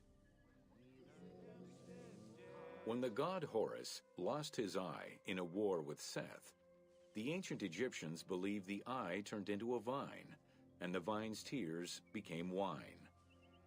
Early texts, dating back to 3150 BCE, contain the hieroglyph for vine. Regarded as extremely valuable, wine was highly sought after by the elite. It was also an essential part of many religious ceremonies. Okay, that was fine. We got one, that's fine. A millennia-old tradition, grape cultivation and wine production was regimented in the way typical of ancient Egyptian bureaucracy. Egyptians kept careful records of winemakers, which they clearly identified on labels. Every landowner with a modicum of self-respect usually kept a vineyard. This held particularly true in the regions of the Fayum and the Nile Delta. That's fine. One problem with this. When they imply about 2000 BC by saying it's about a millennium old, while saying that the hieroglyph for vine is attested as far back as 3150. But like when? In what period were they regimenting it?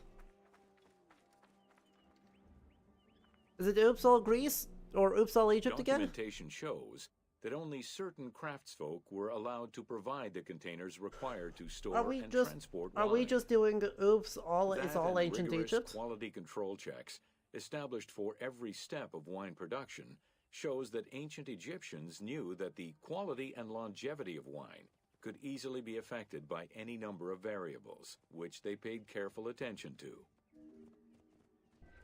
Alright.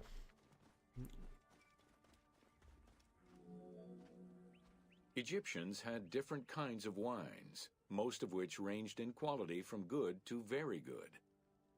The sweet shadé, to which honey had been added. The soft nejem, obtained by drying the grapes in the sun. The ma, reserved for religious ceremonies.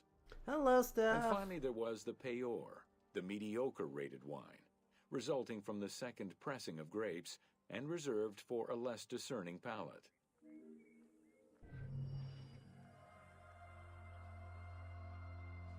Well, I see they went for. Someone did say wine. I see they have solved the how to do wine by just ignoring everything vaguely of the time period of the game. Also, such a French way of describing wine.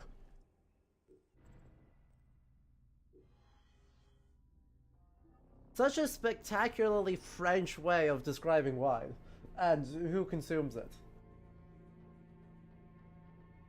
Nothing about the details about how this is like a thickened wine. This is like quite thick and needs to be diluted with water.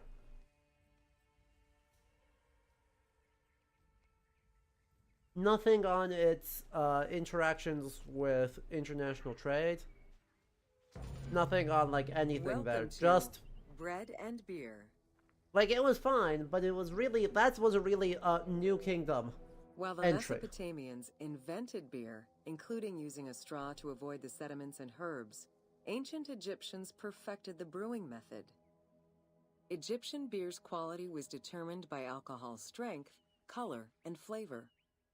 During the Pharaonic era, beer was the most commonly used and important alcoholic beverage. The state and temples used it, along with bread, as payment to workers, and it was included on the lists of food offerings to the gods and the deceased. Give us nothing text-to-speech. Give us nothing. Bree would probably also say that there's no records of would be mad about the Ptolemaic erasure in this Ptolemaic game. Beer was the popular drink of ceremonies and festivals. The Festival of Drunkenness was even dedicated to it. Considered to be quite nutritional, beer was also significant in the day-to-day lives of ancient Egyptians. Egyptian adults and children consumed beer with all of their meals. If and you say medical something about texts water, include God hundreds damn of it. remedies that contain beer. It remained the most popular alcoholic beverage until the Roman era. Okay. I'll accept this. Asterisk. Recipes for beer varied over time and depended on the quality of the materials. Super Bowl Sunday. Bakers Eldritch and Horror. brewers I mean, yes, St. typically Patrick's worked Day, but like alongside Super one Bowl another Sunday. at the same workshop or house. Many families often produce the quantity appropriate to their own consumption, with better Look at that quality guy. beers Look at produced that for rat. festivals Look at and the other rat. special occasions. The most basic recipe used malted cereal as the main ingredient. Fruits such as dates were added along with honey and spices. Look at them. Look at them.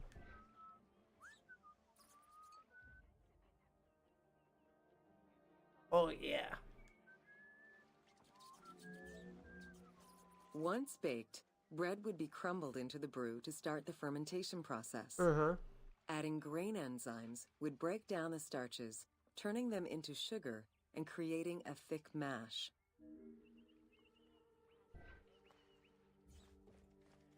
I see what you mean on all of this getting significantly better when, like, the farther they stay away from the Ptolemies, Once ready, the better the these bread entries and are. grain mixture was But they seem compressed really, and really then disinterested strained in the through a sieve Ptolemies. with water into the mix of malt beer. Once fermented, the beer mash was transferred to large containers and again compressed by foot or with pestles. Like, it's genuinely impressive how disinterested they are in the Ptolemies, in this Ptolemaic game.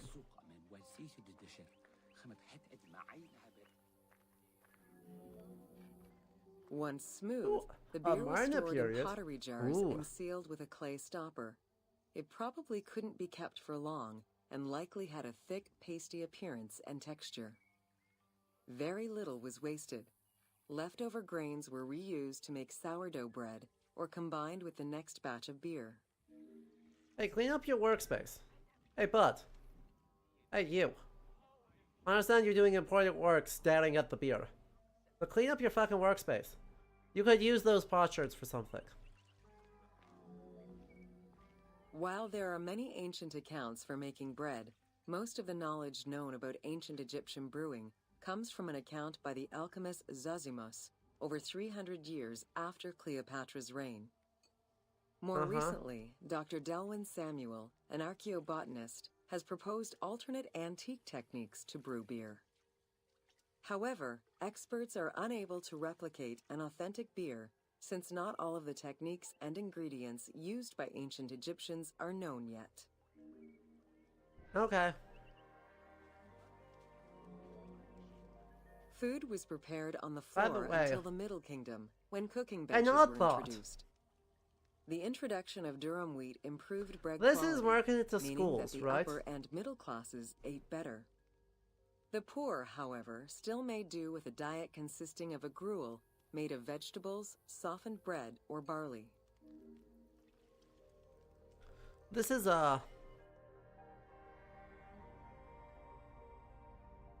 marketed to schools, right? So who cares about whether we're able to recreate Egyptian beer or not? That's a pretentious urban microbrewery audience, not a school children audience.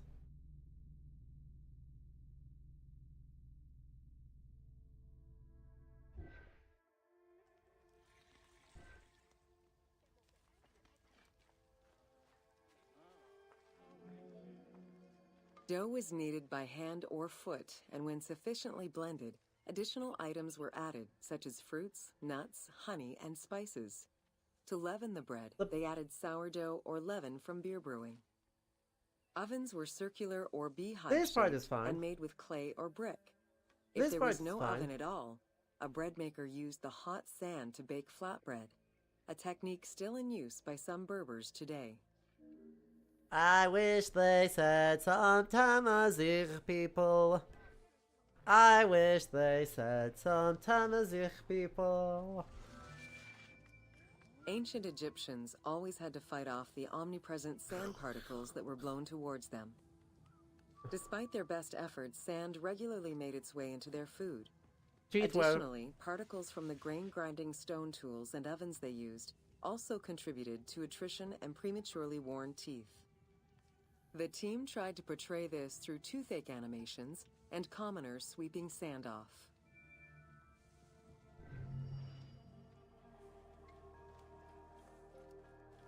okay. Again, that was fine. That was solidly fine. They had awful teeth.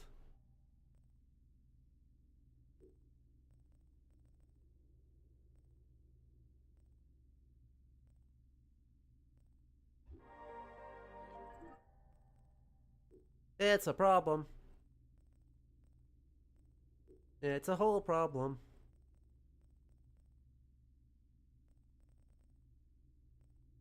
Yay, so many things that we're not going to do. Because we are at almost 5 hours, and I'll be honest, chat, I am super burnt out. Like, we started off on such a bad foot. They started off the Discovery Tours so worst foot forward that even though they've gone onto much safer ground since, I burned all of my things, like all of my oomph in like the first 30 minutes of streaming the game.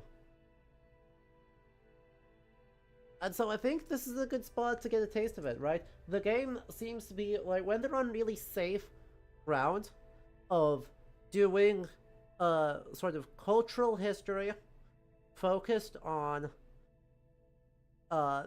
the daily life in the New Kingdom.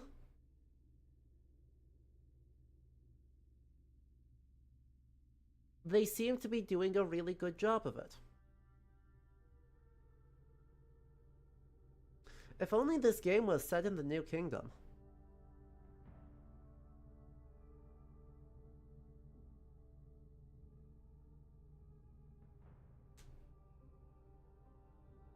Right? Like, if only this game was actually set in the New Kingdom, I feel like I'd have just a lot less anger at it. Because they clearly know a lot more about the New Kingdom than they know about the Ptolemaic period.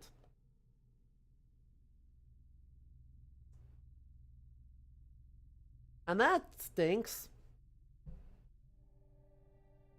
Right?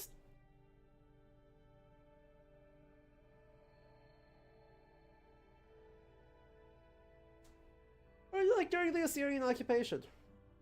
That is very obvious in Curse of the Pharaohs, where they where like, hell yeah, we can talk about the Amarna period forever. And I mean, hey, fair. Amarna period, cool. But like, they just don't seem to have a lot to actually say about, like, Alexandria. They have an awful lot of tours set in Alexandria, but I feel like they didn't say very much. They had a lot to say about Alexander, and that was kind of it.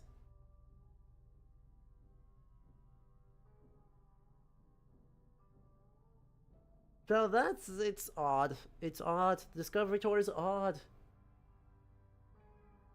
It also suffers from, you know, the sort of redundancy that I don't like. I don't like when all of my tours are super duper redundant on each other. But we wander through, Alexander got proclaimed son of Amun at the Oracle of Siwa like 4 different times. In 4 different tours. And on the one hand, I get that they need to do that because they cannot guarantee that everyone reads every tour. And they want to but they're like, they are sacrificing depth in other aspects of what they're saying to make sure they hit, did you know Alexander was proclaimed son of Amun by the Oracle at Siwa? And that's the part that's irritating. Like, if that's a necessary element to multiple stories, that's fine. But if that is replacing other important parts of the story, when it's already been covered elsewhere, then it's starting to get kind of frustrating.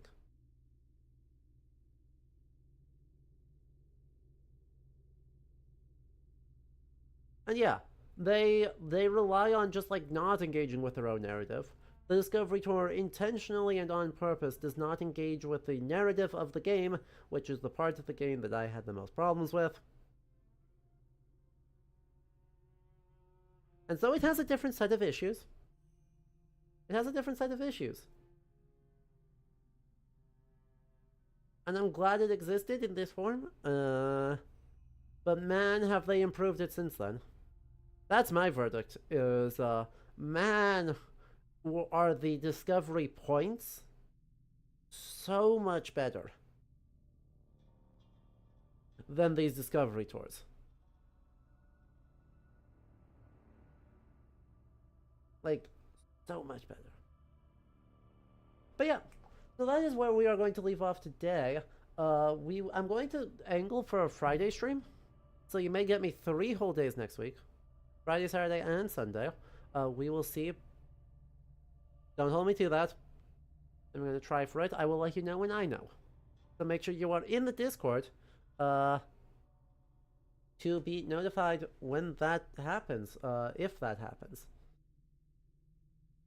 So, but yeah, this was fun. I'm glad we did this. And I hope the one Friday that you have work, tragic. So sad. Yeah. Fingers crossed. Like, we'll see. Yeah, so make sure you're in the Discord to be notified when I go live, or when I have that schedule.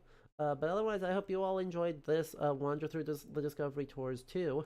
I didn't see anyone else in our usual suspects live, so I'll just let everyone get going for the evening. Thank you all so much for hanging out. Until next time I see you, whenever that is, I hope you all have a good rest of your evenings. Bye-bye. Special thanks to, hang on, let's try those again, to everyone on the side of the screen who are our Patreon supporters. Also thank you to Dusim Virdor, and Mario Flores over on YouTube, and Book104 and Interactive Sparta on Twitch. Thank you also to Peter for helping out, lending your expertise for this. Super lovely to have everyone here. And yeah. See you later.